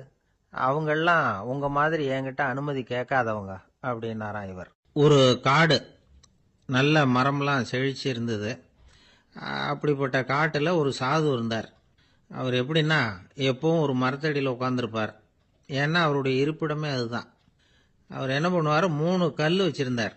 செங்கல் மாதிரி இருக்கும், ஆனால் அதை விட கொஞ்சம் பெருசாக இருக்கும். எதுக்கு அந்த 3 கல்லுன்னா, அதுதான் அவருடைய படுக்கை. அதாவது தூங்குறப்ப ஒரு கல்லை தலைக்கு கீழே வச்சுக்குவார், இன்னொரு கல்லை இடுப்புக்கு கீழே வச்சுக்குவார், இன்னொரு கல்லை காலுக்கு கீழே வச்சுக்குவார். உடம்ப அப்படியே ஒரு தகட்டால் மூடிக்குவார், அப்படியே தூங்கி போடுவார். மழை பெய்யுதுன்னு வச்சுங்க, அவர் உடம்பு 3 கல் மேலே இருக்குதா, அதனால் தண்ணி அடியில் ஓடி போடும், உடம்பு நனையாது. மேலே தகடு இருக்கிறதுனால மழையும் உடம்புல படாது. அவர் தூக்கமும் கெடாது, நிம்மதியாக தூங்குவார். பகலில் அந்த 3 கல்லையும் ஒரு சேர ஒரு அடுப்பு மாதிரி வச்சு அது மேலே உட்காந்துக்குவார். அதனால் பாம்பு, பூச்சி எதுவும் அவரை தொந்தரவு பண்ணுறதில்ல. அது பாட்டுக்கு நகர்ந்து போயிடும். அவர் பாட்டுக்கு நிம்மதியாக இருப்பார். யாராவது எதையாவது கொண்டுகிட்டு கொடுத்தா அதை வாங்கி சாப்பிடுவார், அவ்வளவுதான். ஒரு நாள் அந்த நாட்டு அரசன் காட்டுக்கு வேட்டையாட வந்தான். அந்த வழியாக வந்தப்போ இந்த சாது படுத்திருக்கிறத பார்த்தான், பரிதாபப்பட்டான். ஐயோ பாவம், இவர் இப்படி இந்த கல் மேலே உடம்ப வச்சுக்கிட்டு தூங்குறாரு, என்ன பாடுபடுவார். இவரை நாம் அரண்மனைக்கு அழைச்சிட்டு போய் சுகமாக நிம்மதியாக இருக்கிறதுக்கு வழி செஞ்சு கொடுப்போம், அது ரொம்ப நல்லாயிருக்கும் அப்படின்னு நினச்சான். அப்படி நினச்சிக்கிட்டே அரண்மனைக்கு வந்துட்டான். அதுக்கப்புறம் ஒரு பல்லக்கையும் 2 சேவகர்களையும் காட்டுக்கு அனுப்பி அந்த சாதுவை மெதுவாக இங்கே அழைச்சிட்டு வந்துடுங்க அப்படின்னு சொல்லி அனுப்பி வச்சான். இவங்க போய் அவர்கிட்ட விவரத்தை சொன்னாங்க. எனக்கு என்னத்துக்கு அரண்மனை வாசம் அப்படின்னார். இருந்தாலும் மன்னர் உத்தரவு, நீங்கள் அவசியம் வரணும் அப்படின்னாங்க இவங்க. சரின்னு சொல்லிவிட்டு வேற வழி இல்லாமல் புறப்பட்டார். புறப்படும் பொழுது என்ன பண்ணாருன்னா, மறக்காமல் அந்த 3 கல், ஒரு தகடு, அதையும் எடுத்து பல்லக்கில் வச்சுக்கிட்டார். என்னத்துக்கு இதையெல்லாம் எடுத்து வைக்கிறாரு அப்படின்னு சொல்லி அவங்க யோசனை பண்ணாங்க. இருந்தாலும் அதை பற்றி ஒன்றும் கேட்கல. பேசாமல் அவரை அழைச்சிட்டு போய் அரண்மனையில் விட்டுட்டாங்க. அரசன் ஓடி வந்தான், வரவேற்றான், அறுசுவை உணவு படைச்சான். அவர் படுக்கிறதுக்கு தங்க கட்டில், பட்டு மெத்தை, இப்படி எல்லாம் ஏற்பாடு பண்ணி வச்சான். இங்கே படுத்து ஓய்வு எடுத்துங்க அப்படின்னு சொல்லிவிட்டு அவன் பாட்டு போயிட்டான். மறுநாள் காலையில் வந்து பார்க்குறான், சாது படுத்திருக்கிறார். எப்படி தெரியுமா? அந்த பட்டு மெத்தை மேலே 3 கல்லையும் வச்சு வழக்கம் போலவே அது மேலே படுத்திருக்கிறார். அதுக்கு மேலே தகடு. அரசன் பார்த்துட்டு அதிர்ச்சி ஆயிட்டான். என்ன சுவாமி இப்படி அப்படின்னா, சாது சொன்னார், எனக்கு தேவையும் இல்லை, குறையும் இல்லை, எல்லா இடத்துலையும் எனக்கு ஒரே மகிழ்ச்சி தான் அப்படின்னார். மகிழ்ச்சிங்கிறது தங்க கட்டிலேயோ பட்டு மெத்தையிலேயோ இல்லை, அது மனசில் இருக்கிற ஒரு விஷயம். உண்மையான மகிழ்ச்சிக்கு வழி மனப்பக்குவம் அப்படிங்கிறது அந்த அரசனுக்கு புரிஞ்சுதான். இந்த காலத்தில் ஒரு சாமியார், அவரை தேடி ஒரு சீடன் வந்தான். என்னாச்சு தெரியுமா? சுவாமி, எனக்கு நிம்மதி வேணும், அதுக்கு என்ன வழின்னு கேட்டான். சாமியார் நிமிர்ந்து பார்த்தார். அப்புறம் சொன்னார், நீ ஏகப்பட்ட பேர்கிட்ட கடன் வாங்கியிருக்கிற, அதையெல்லாம் திருப்பி கொடுத்தாதான் உனக்கு நிம்மதி கிடைக்கும்னார். இவனுக்கு ஆச்சரியம். அது எப்படி சாமி, அவ்வளவு கரெக்டாக நான் கடன் வாங்கினதை கண்டுபிடிச்சிங்க அப்படின்னா, உனக்கு கடன் கொடுத்து சாமியாராக போனதே நான் தான்ப்பா, அதனால தான் இந்த கதிக்கு வந்தேன். என்கிட்டயே நிம்மதிக்கு வழி கேட்குறிய, அதுதான்டா வேதனை அப்படின்னாராம் அவர். ஒருத்தர் மனசில் நிம்மதி இல்லாமல் உட்காந்துருந்தார். என்ன சார் விஷயம் அப்படின்னு விசாரித்தேன். அகலக்கால் வச்சுட்டேன், அதுதான் அவதிப்படுறேன்னார். விவரமாக சொல்லுங்கன்னு. வீடு கட்டணும்னு ஆரம்பித்தேன், வேலை பாதியிலேயே நிற்கிது, கையில் பணம் இல்லை அப்படின்னார். இது மாதிரி ஆசாமிகள் பல பேரை நீங்கள் பார்த்துருக்கலாம். இவங்கெல்லாம் சுலபமாக மன அழுத்தத்துக்கு ஆளாயிடுறாங்க. மன உளைச்சல், அதாவது ஸ்ட்ரெஸ் அப்படின்னு சொல்கிறோமே, அதுக்கு அடிப்படையான சில காரணங்கள் உண்டு. அதாவது மிகையாக திட்டமிடுதல் அப்படிங்கிறதும் ஒரு முக்கியமான காரணம். நடைமுறை சாத்தியம் என்னங்கிறத மனசில் வச்சுக்கிட்டு எந்த திட்டத்தையும் தீட்டணும், அப்போ தான் அது சரியாக வரும். 2வது காரணம் என்ன தெரியுமா? ஒரே நேரத்தில் பல்வேறு செயல்களில் ஈடுபடுறது. தொலைபேசியில் பேசிக்கிட்டே, கையில் இருக்கிற கடிதத்தை படிச்சுக்கிட்டே, எதிரில் உட்காந்துக்கிட்டு இருக்கிறவருக்கும் அப்பப்போ பதில் சொல்லிக்கிட்டு, மனசில் பல்வேறு சிந்தனைகளை அப்படியே ஓட விட்டுக்கிட்டு இருக்கிறது, இதுவும் மன அழுத்தத்தை உண்டாக்குது.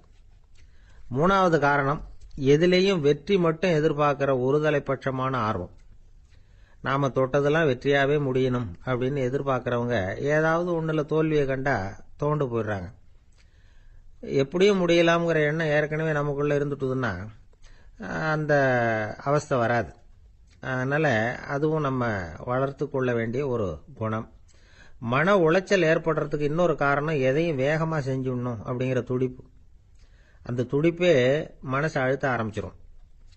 எந்த ஒரு காரியத்திலையும் தாமதமோ இடையூறோ ஏற்பட்டால் அதை பொறுத்துக்கிற மனப்போக்கம் வேணும். அது இல்லாதவங்க அழுத்தத்துக்கு ஆளாயிடுறாங்க. சில பேர் வேலைன்னு எந்த நேரம் பார்த்தாலும் வேலையே கதின்னு கிடப்பாங்க. பொழுதுபோக்குக்கோ உடற்பயிற்சிக்கோ குடும்பத்தில் உள்ளவங்க அல்லது நண்பர்கள் கூட கலந்துரையாடவோ கொஞ்சம் கூட நேரம் ஒதுக்க மாட்டாங்க. இந்த சுபாவம் மன அழுத்தத்தை உண்டு பண்ணும். இதையெல்லாம் புரிஞ்சுக்கிட்டு அதிலிருந்து விடுபடுறது எப்படின்னு யோசிக்கணும். வல்லுநர்கள் இது தொடர்பாக சில யோசனைகளை சொல்லி வச்சிருக்கிறாங்க. அது என்னன்னா, வாழ்க்கைங்கிறது பிரச்சனைகளால் பின்னப்பட்ட ஒன்று, அது எப்பவுமே முடிவடையாத ஒரு தொடர்கதை அப்படிங்கிறத முதல்ல நாம் புரிஞ்சுக்கணும். ஒரே நேரத்தில் ஒரு காரியத்தில் மட்டுமே நாம் கவனம் செலுத்தணும். அடுத்தவங்க காரியத்தில் தலையிடக்கூடாது.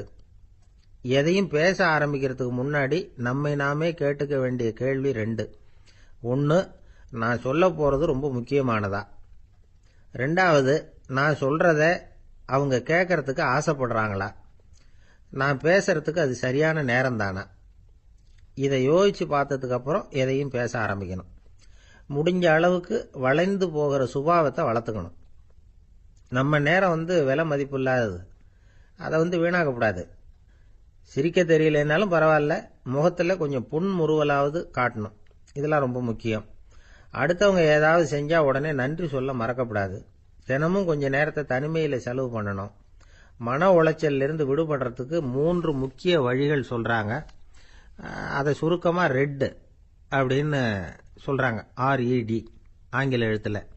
அந்த முதல் எழுத்து R அது என்னன்னா ரிலாக்ஸேஷன், அதாவது இடை ஓய்வு. ரெண்டாவது E வந்து எக்ஸர்சைஸ், உடற்பயிற்சி. மூணாவது டயட், திட்டமிட்ட உணவு முறை. அதனால் தியானம், மூச்சு பயிற்சி இதெல்லாம் வந்து இந்த இடை ஓய்வுக்கு வழிகள். எந்த வேலையையும் தொடர்ந்து செய்யக்கூடாது. எல்லார்கிட்டையும் கலகலப்பாக பழகணும். மாதத்துக்கு ஒரு நாளாவது குடும்பத்தோடு வெளியில் போயிட்டு வரணும். சுலபமான உடற்பயிற்சிகளை செய்யலாம். உடற்பயிற்சிங்கிறது நமக்காக நாம் செய்கிற ஒரு நீண்டகால முதலீடு அப்படின்னு சொல்லுவாங்க. அதாவது லாங் டேர்ம் இன்வெஸ்ட்மெண்ட்டாம். அளவோடு சாப்பிட்ணும், மெதுவாக சாப்பிட்ணும். இதெல்லாம் கொஞ்சம் மனசில் வச்சுக்கிட்டு நடந்துக்கிட்டால் மகிழ்ச்சியாக வாழலாம். சில பேர் சாப்பாட்டு விஷயத்தில் ரொம்ப அக்கறை எடுத்துக்கிறது உண்டு. ஒரு குண்டு ஆசாமி சாப்பிட உக்காந்தார். முதல்ல ஒரு மாத்திரை சாப்பிட்டார். எதுக்குன்னு கேட்டோம். பசி எடுக்கிறதுக்குன்னார். சாப்பிட்டு முடிச்சார். பிறகு மறுபடியும் ஒரு மாத்திரை சாப்பிட்டார். இது எதுக்குன்னு கேட்டோம். சாப்பிட்டது ஜீரணமாகறதுக்கு அப்படின்னார். ஒரு வயசான அம்மா தெரு வழியாக போயிட்டு இருந்தாங்க. அவங்க கையில் என்னத்தையோ வச்சுக்கிட்டு அதை அடிக்கடி பார்த்துக்கிட்டே இருந்தாங்க. ஒருத்தன் மெதுவாக அவங்கக்கிட்ட போய் கையில் இருக்கிறது என்ன அப்படின்னு எட்டி பார்த்தான். பார்த்தா அவங்க கையில் 4 பல்லு இருந்துதான். இவன் ஆச்சரியமாக அந்த அம்மாவை பார்த்தான். ஏம்மா உனக்கு என்ன பைத்தியமா? ஏது இந்த பல்லு? இதை என்னத்துக்காக கையில் வச்சுக்கிட்டு அலைஞ்சிக்கிட்டு இருக்கிற அப்படின்னு கேட்டிருக்கான்.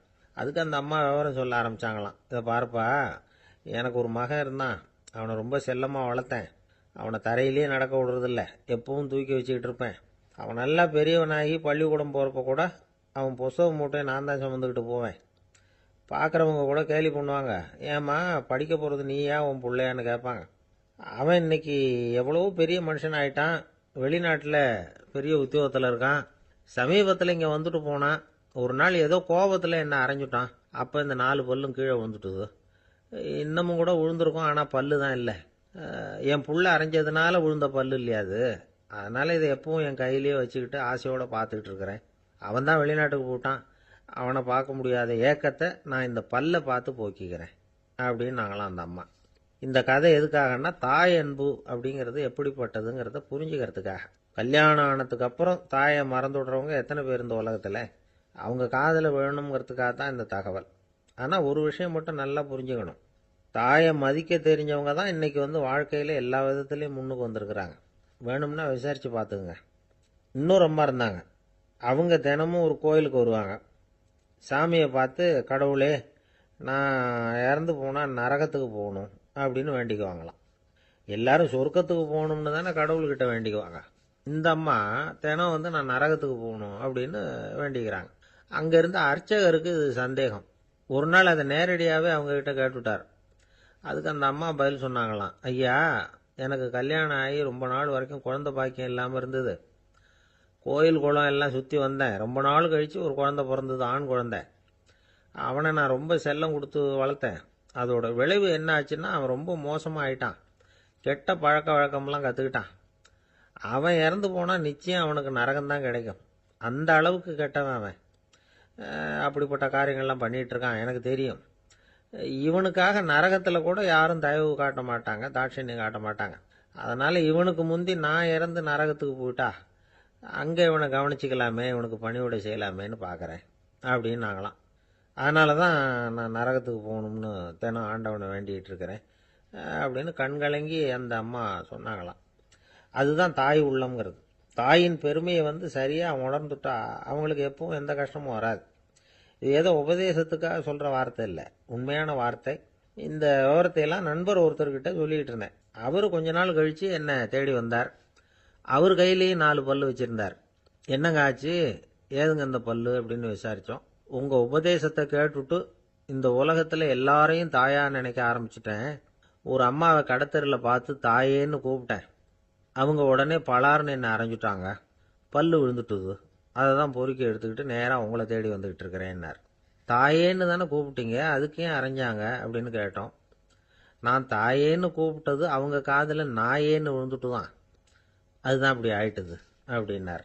உலகத்தில் எது எதுக்கும் ஆராய்ச்சி கூடங்கள் இருக்குதுல்ல, அது மாதிரி தூக்கத்தை பற்றி ஆராய்ச்சி பண்ணுறதுக்கு ஒரு ஆராய்ச்சி கூடம் இருக்குது. அப்படி ஆராய்ச்சி பண்ணணும்னா அதுக்கு மூழ்கிக்கிட்டு இருக்கணும்ல. அதனால தான் அந்த ஆராய்ச்சி கூட இங்கே இல்லை. அமெரிக்காவில் பாஸ்டன் பல்கலைக்கழக மருத்துவமனையில் அது இருக்குது. அங்கே தூக்கத்தை பற்றி பலவிதமான ஆராய்ச்சிகள் பண்ணிகிட்டு இருக்கிறாங்க. அந்த ஆராய்ச்சி கூடத்தில் இயக்குனராக இருக்கிற ஒரு நிபுணர் அவர் என்ன சொல்கிறார் தெரியுமா? உங்களுக்கு தூக்கம் வரலையா, நீங்கள் நல்லா தூங்குறதுக்கு தாராளமாக சில யோசனைகளை என்னால் சொல்ல முடியும் அப்படிங்கிறார். யோசனை தானே, காசா பணமாக கேட்டு வச்சுக்கலாமே. உணவு, மனநிலை, தூங்கும் இடத்தோட சூழ்நிலை, படுக்கைக்கு செல்றப்போ உள்ள பழக்க வழக்கங்கள், இது காரணமாக ஒருத்தருக்கு தூக்கம் வராமல் போகலாம்.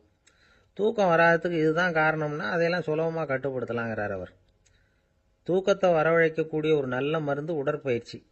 ஆனால் ஒன்று, படுக்க போகிற நேரத்தில் இது மாதிரி உடற்பயிற்சிகள் எல்லாம் செய்யக்கூடாது. கொஞ்சம் முன்னாடி பகல்லையே இந்த பயிற்சிகளை செய்கிறது நல்லது. தூக்கம் வராமல் அவதிப்படுறவங்க பிற்பகல் நேரங்களில் காஃபி, டீ இது மாதிரி பானங்களை சாப்பிடக்கூடாது. மது அருந்துறது கூட தூக்கத்தை பாதிக்கும். வெது வெதுப்பான நீரில் குளிக்கிறது, தியானத்தில் ஈடுபடுறது, ஓய்வாக இருக்கிறது, படுக்கிறது, அதாவது படுக்கிறதுக்கு முன்னாடி ஒரு குவளை பால் சாப்பிட்றது, இதெல்லாம் தூக்கத்தை வரவழைக்கிறது ரொம்ப உதவியாக இருக்கும். இன்னொரு விஷயம் என்னென்னா, தூங்கி ஆகணுமேங்கிற கவலை வேண்டியதில்லை. அப்படி நினச்சி கவலைப்படுறதை விட்டுடணும். தூக்கம் வரலையா, உடனே படுக்கையை விட்டு எழுந்திருக்க வேண்டியது. வெளியில் வாங்க, வேறு ஏதாவது வேலையில் ஈடுபடுங்க, கொஞ்சம் நேரம் உலாவுங்க, அல்லது ஏதாவது ஒரு புஸ்தகத்தை எடுத்து படிங்க. களைப்பு ஏற்பட்டால் மறுபடியும் படுக்கைக்கு போங்க. தூக்கம் தானாக வந்துடும். ஒரு விஷயத்தை மட்டும் நல்லா ஞாபகத்தில் வச்சுக்கணும். படுக்கைக்கு போகிறப்போ உங்கள் மற்ற எல்லா பிரச்சனைகளையும் மறந்துடணும். அது எப்படி சார் முடியும்? அந்த நேரம் தானே எல்லா பிரச்சனையும் வரிசையாக ஞாபகத்துக்கு வருது அப்படின்னு நாம் நினைக்கலாம். ஆனால் பழக்கத்தில் அதை நாம் மாற்றிக்க முடியும். கொஞ்சம் முயற்சி பண்ணணும், அவ்வளோதான். இது எல்லாமே ஆராய்ச்சி பண்ணி பார்த்துட்டு அந்த நிபுணர் சொல்கிற கருத்து தான். இன்னொரு விஷயமும் அவர் சொல்கிறார். அது என்னென்னா, உடல் கோளாறு காரணமாக தூக்கம் வராமல் அவதிப்படுறவங்களுக்கெல்லாம் இந்த யோசனைகள் சரியாக வராது அப்படிங்கிறார். அதுக்கெல்லாம் மருத்துவ சிகிச்சை கொடுத்து தான் சரி பண்ணணும். சில பேருக்கு நடு ராத்திரியில் மூச்சு திணறல் ஏற்பட்டு தூக்கம் வராமல் போயிடும். ஊரெல்லாம் தூங்குறப்ப தான் மட்டும் தூங்காமல் மூழ்கிட்டு இருக்கிறது, ஊரெல்லாம் மூழ்கிட்டு இருக்கிறப்போ தான் மட்டும் தூங்குறது, இது மாதிரி கோளாறுகளால் சில பேர் பாதிக்கப்படலாம். காலு தசை முறுக்கிக்கிறதுனால சில பேருக்கு அடிக்கடி இழிப்பு வரலாம். மன அழற்சி காரணமாக சில பேருக்கு தூக்கம் வராது. இது மாதிரி கோளாறுகளுக்கெல்லாம் அதுக்கு தகுந்த மாதிரி சிகிச்சை கொடுத்து தான் சரி பண்ண வேண்டியிருக்கும். எந்த கோளாறும் இல்லாமல் தூக்கம் வரலைன்னா ஆரம்பத்தில் சொன்ன முறைகளை கடைபிடிச்சு பார்க்கலாம். தூக்கம் வந்ததுன்னா யோசனை சொன்ன அந்த நிபுணருக்கு நன்றி சொல்லலாம். ஒருத்தர், ஏன் சார் பஸ்ஸில் தூங்குறது கெட்ட பழக்கமானு கேட்டார். இல்லையே, நான் கூட பஸ்ஸில் போகிறப்ப தூங்கிட்டு தானே போவேன் அப்படின்னார் இன்னொருத்தர்.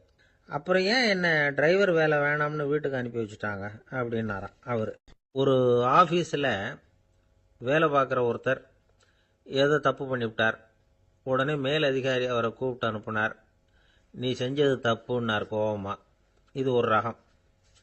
சில அதிகாரிகள் இப்படி நீங்கள் செஞ்சது தப்புன்னு சொல்கிறதில்ல, நீங்கள் செஞ்சது சரி அப்படின்னு சொல்கிறதில்ல. எப்படி சொல்லுவாங்கன்னா, நீங்கள் செஞ்சது சரியில்லைன்னு நான் நினைக்கிறேன் அப்படின்னு சொல்லுவாங்களாம். அதாவது சில பேர் நீங்கள் செஞ்சது தப்புங்கிறாங்க, அதையே மாற்றி சொல்கிறாரு இவர், நீங்கள் செஞ்சது சரியில்லைன்னு நினைக்கிறேன். இது ரெண்டும் அர்த்தம் ஒன்று தான், இருந்தாலும் வார்த்தைகள் வித்தியாசம். நிர்வாக திறமை இல்லாத ஒரு அதிகாரி யூ ஆர் ராங் அப்படின்னு சொல்லுவாராம். நிர்வாக திறமை உள்ள அதிகாரியாக இருந்தால் அதையே கொஞ்சம் மாற்றி I think you are not correct அப்படிம்பாராம். இதுதான் வித்தியாசம். இருந்தாலும் வார்த்தைகளை உபயோகப்படுத்துகிற விதத்தை வச்சு தான் வேலை நல்லா நடக்கிறதும் நடக்காததும் இருக்கு. விவரம் தெரிஞ்சவங்க என்ன சொல்கிறாங்க தெரியுமா? Be a leader not a boss அப்படிங்கிறாங்க. ஒரு லீடராக பாஸாக இருக்காதே அப்படிங்கிறாங்க. சரி, அப்படின்னா லீடருக்கும் பாஸுக்கும் வித்தியாசம் உண்டா அப்படின்னு கேட்டால் இருக்குன்னு சொல்கிறாங்க. லீடருங்கிறவர் வேற, பாஸுங்கிறவர் வேற. ஒரு லீடர் எப்படி நடந்துக்குவார், ஒரு பாஸ் எப்படி நடந்துக்குவார், இதை முதல்ல நாம் தெரிஞ்சுக்கணும். அவங்க எப்படி நடந்துக்குவாங்க அப்படிங்கிறதுக்கு சில விவரங்கள் இருக்கு. அதை கேட்டோம்னா நாம் புரிஞ்சுக்கலாம் அதை. அதாவது பாஸுங்கிறவர் விரட்டிக்கிட்டே இருப்பார், லீடருங்கிறவர் ஊக்கப்படுத்திக்கிட்டே இருப்பார். நாளைக்கு சாயந்தரத்துக்குள்ள அந்த வேலையை செஞ்சு முடிக்கலைன்னா தொலைச்சி விடுவோம் தொலைச்சி அப்படிம்பார் அவர். இவர் எப்படி சொல்லுவார்னா, இது வரைக்கும் நீங்கள் செஞ்சிருக்கிற வேலை ரொம்ப அற்புதம் அப்படிம்பார். பாஸுங்கிறவர் அதிகாரத்தை நம்பி செயல்படுறவர், லீடருங்கிறவர் நல்லெண்ணத்தை நம்பி செயல்படுறவர். நம்மகிட்ட அதிகாரம் இருக்கு, பவர் இருக்கு, அதனால காரியத்தை சாதிச்சுடலாம் அப்படின்னு நினைக்கிறவர் அவர். மற்றவங்க கிட்ட ஒரு நல்ல அபிப்பிராயத்தை சம்பாதிச்சுக்கிட்டு அது மூலமா காரியங்களை சாதிக்கிறவர் இவர். பாஸுங்கிறவர் பயத்தை உண்டு பண்ணுவார், லீடருங்கிறவர் அன்பை பரவ செய்வார். அதை செய்யலைன்னா ஆடிட்டில் தகராறாயிடும், இது செய்யலைன்னா இன்க்ரிமெண்ட் கட் ஆகிடும், இப்படி ஏதாவது சொல்லி பயமுறுத்திக்கிட்டே இருப்பார் அவர். இவர் அப்படி இல்லை. உடம்பு இப்படி இருக்குது, வீட்டில் எல்லாரும் சௌக்கியமாக இருக்கிறாங்களா, ஆஃபீஸில் எல்லாம் வசதியாக இருக்குதா, நான் ஏதாவது உதவி செய்யணுமா அப்படின்னு அன்புக்கு முக்கியத்துவம் கொடுப்பார். பாஸுங்கிறவர் எதுக்கெடுத்தாலும் நான் சொல்லிகிட்டு இருப்பார், லீடருங்கிறவர் நாமன்னு சொல்லிகிட்டு இருப்பார். பாஸுங்கிறவர் தப்புக்கு காரணம் யாருன்னு பார்ப்பார், லீடருங்கிறவர் தப்பு என்னன்னு பார்ப்பார். இதுதான் ரெண்டு பேருக்கு வித்தியாசம். The boss shows who is wrong, the leader shows what is wrong அப்படின்னு சொல்லுவாங்க. இந்த காரியம் எப்படி செய்யப்பட்டிருக்கு அப்படின்னு தெரிஞ்சுக்கிறவர் பாஸ், இந்த காரியத்தை எப்படி செய்யணும்னு செஞ்சு காட்டுறவர் லீடர். பாஸுங்கிறவர் பணியாளர்களை திட்டுவார், லீடர் மரியாதைக்குரியவராக நடத்துவார், அதுக்குரியவராக அவர் நடந்துக்குவார்.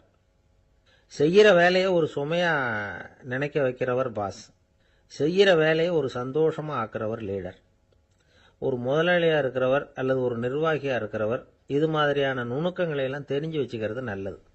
ஒரு பாஸ் இருக்கார், அவர் ஒரு நாள் ரொம்ப பெருமையா தன்னோட ஆபீஸை பத்தி பேசிக்கிட்டு இருந்தார். எனக்கு கீழே 200 பேர் வேலை செய்யறாங்க சார், நான் ஒரு கோடு கிழிச்சா அவங்க அதை தாண்டாத அளவுக்கு நான் நடந்துக்கிறேன் சார் அப்படின்னார் அவர். அது எப்படி முடியுது உங்களால அப்படின்னு கேட்டோம். நான் கோடே கிழிக்கிறது இல்லை சார் அப்படின்னார். ஊருக்கு வெளியில அமைதியான ஒரு இடம், அங்க ஒரு ஆசிரமம், அங்க ஒரு சாமியார், அவர் தினமும் நல்ல போதனைகள்லாம் செய்வார். பல பேர் போய் அங்கேயே சில நாள் தங்கி இருந்து அவர் சொல்ற அறிவுரைகளை எல்லாம் கேட்டுக்கிட்டு வர்றது வழக்கம். ஒரு தடவை அவரை பார்த்துட்டு போறதுக்காக 3 வெளியூர் தம்பதிகள் வந்தாங்களாம். அந்த மடத்திலேயே சாப்பிட்டுக்கிட்டு தங்கி இருந்து அவங்களுடைய போதனைகளை கேட்டுக்கிட்டு போகணுங்கிறது அவங்க நோக்கம். காலையில குளிச்சுட்டு பூஜையில உட்கார்ந்தார் அந்த சுவாமி. இவங்களும் குளிச்சுட்டு அந்த பூஜையை பார்க்கறதுக்காக அவர் முன்னாடி உட்கார்ந்தாங்க. பூஜை ஆரம்பமாச்சு. சம்பிரதாயப்படி அது ரொம்ப நேரம் நடந்துகிட்டே இருக்குது. இவங்களுக்கு நல்ல பசி இருந்தாலும் இந்த நேரத்தில் அதை எப்படி வெளியில் காட்டிக்கிறது? பேசாமல் இருந்தாங்க. அந்த சுவாமி பூஜையை முடித்தார். அதுக்கப்புறம் பேச ஆரம்பித்தார். பேச்சு அருமையாக தான் இருந்தது, அமிர்தமாக தான் இருந்தது.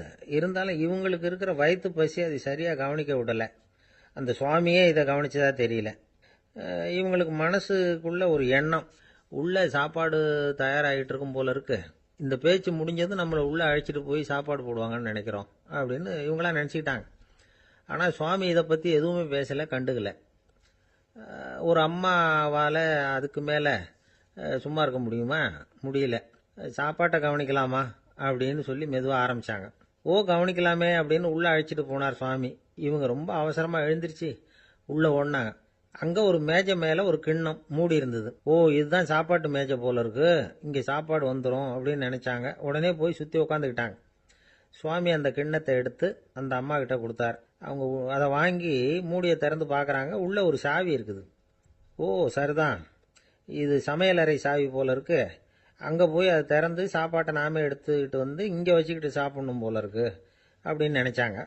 சாவி இருக்கு இல்லையா, வாங்க பூட்டின அறையை காட்டுறேன் அப்படின்னு சுவாமி அவங்கள அழைச்சிட்டு போனார், காட்டினார். இவங்க அந்த அறையை ரொம்ப ஆவலோடு திறந்தாங்க. உள்ளே பார்த்தா அங்கே அரிசி, பருப்பு, விதவிதமான காய்கறி எல்லாம் இருக்குது. சமையலுக்கு வேண்டிய மிளகாய், எண்ணெய், பால், தயிர், நெய் இப்படி எல்லாமே இருக்குது. அடுப்பு, விறகு, நெருப்பு போட்டி அது கூட அங்கே இருக்குது. சாப்பாடு தயாராக இருக்கும்னு நினச்சிக்கிட்டு போனால் இப்படி இருக்குதே அப்படின்னு சொல்லி அதை பார்த்ததும் ரொம்ப சோர்ந்து போட்டாங்க அவங்க. சுவாமி, என்ன இது சாப்பாடு இல்லையா அப்படின்னாங்க. அதுதான் சாப்பாட்டுக்கு வேண்டிய எல்லாம் இங்கே இருக்குதே, அடுப்பு மூட்டி நீங்கள் தான் அவங்கவுங்க ருசிக்கு தகுந்த மாதிரி சமைச்சுக்கணும், இந்த சன்னியாசிக்கு எப்படி சமைக்க தெரியும் அப்படின்னு கேட்டார் சுவாமி. சாப்பாடு தயாராக இருக்கும்னு நாங்கள் எதிர்பார்த்தோம் அப்படின்னாங்க. நீங்கள் இப்படி சொல்லுவீங்கன்னு நானும் எதிர்பார்த்தேன். இது வரைக்கும் நான் எவ்வளவோ தத்துவம்லாம் எடுத்து சொன்னேன். எல்லாத்தையும் விட இதுதான் அனுபவபூர்வமான தத்துவம். ஆண்டவன் நமக்கு நல்ல மனசை கொடுத்துருக்கிறான், நல்ல வாய்ப்புகளையும் தந்திருக்கிறான், அதையெல்லாம் பயன்படுத்திக்கக்கூடிய மூளையையும் சிந்தனையையும் கொடுத்துருக்குறான். அதனால் அடுப்பை தான் நீங்கள் மூட்டணும், அடுப்பை நீங்கள் தான் மூட்டணும், உங்களுக்கு உகந்ததை நீங்கள் தான் சமைச்சு ருசித்து அனுபவிக்கணும். ஆண்டவனே அதை செஞ்சுக்கிட்டு இருக்க மாட்டான் அப்படின்னாராம் அந்த சுவாமி. நம்முடைய வாழ்க்கையில் பல நல்ல பலன்களை பெறறதுக்கு நாம் தான் முயற்சி பண்ணணும். அதுக்குரிய சூழ்நிலையைத்தான் ஆண்டவன் கொடுப்பானே தவிர அதை விளக்கறதுக்காக தான் அந்த சுவாமி அப்படி செஞ்சு காட்டியிருக்கிறார். இது ஒரு பெரியவர் இப்படி ஒரு விளக்கம் கொடுத்தார். அதுக்கப்புறம் அந்த 3 தம்பதிகளும் தெளிவடைஞ்சுட்டாங்களாம். நாம் தெளிவடைகிறது எப்போங்கிறது தான் தெரியல அப்படின்னு பல பேர் இதை கேட்டுட்டு சொல்லிட்டு இருக்கிறாங்க. இந்த கதையை நம்முடைய நண்பர் ஒருத்தர்கிட்ட சொன்னேன். அந்த நண்பர் ரொம்ப சந்தோஷப்பட்டார். நீங்கள் சொல்கிறது கரெக்டு சார், ஆனால் நான் அதை விட ஒரு படி மேலே சார். எனக்கெல்லாம் அரிசி பருப்பு இருக்கிற ரூம் எதுன்னு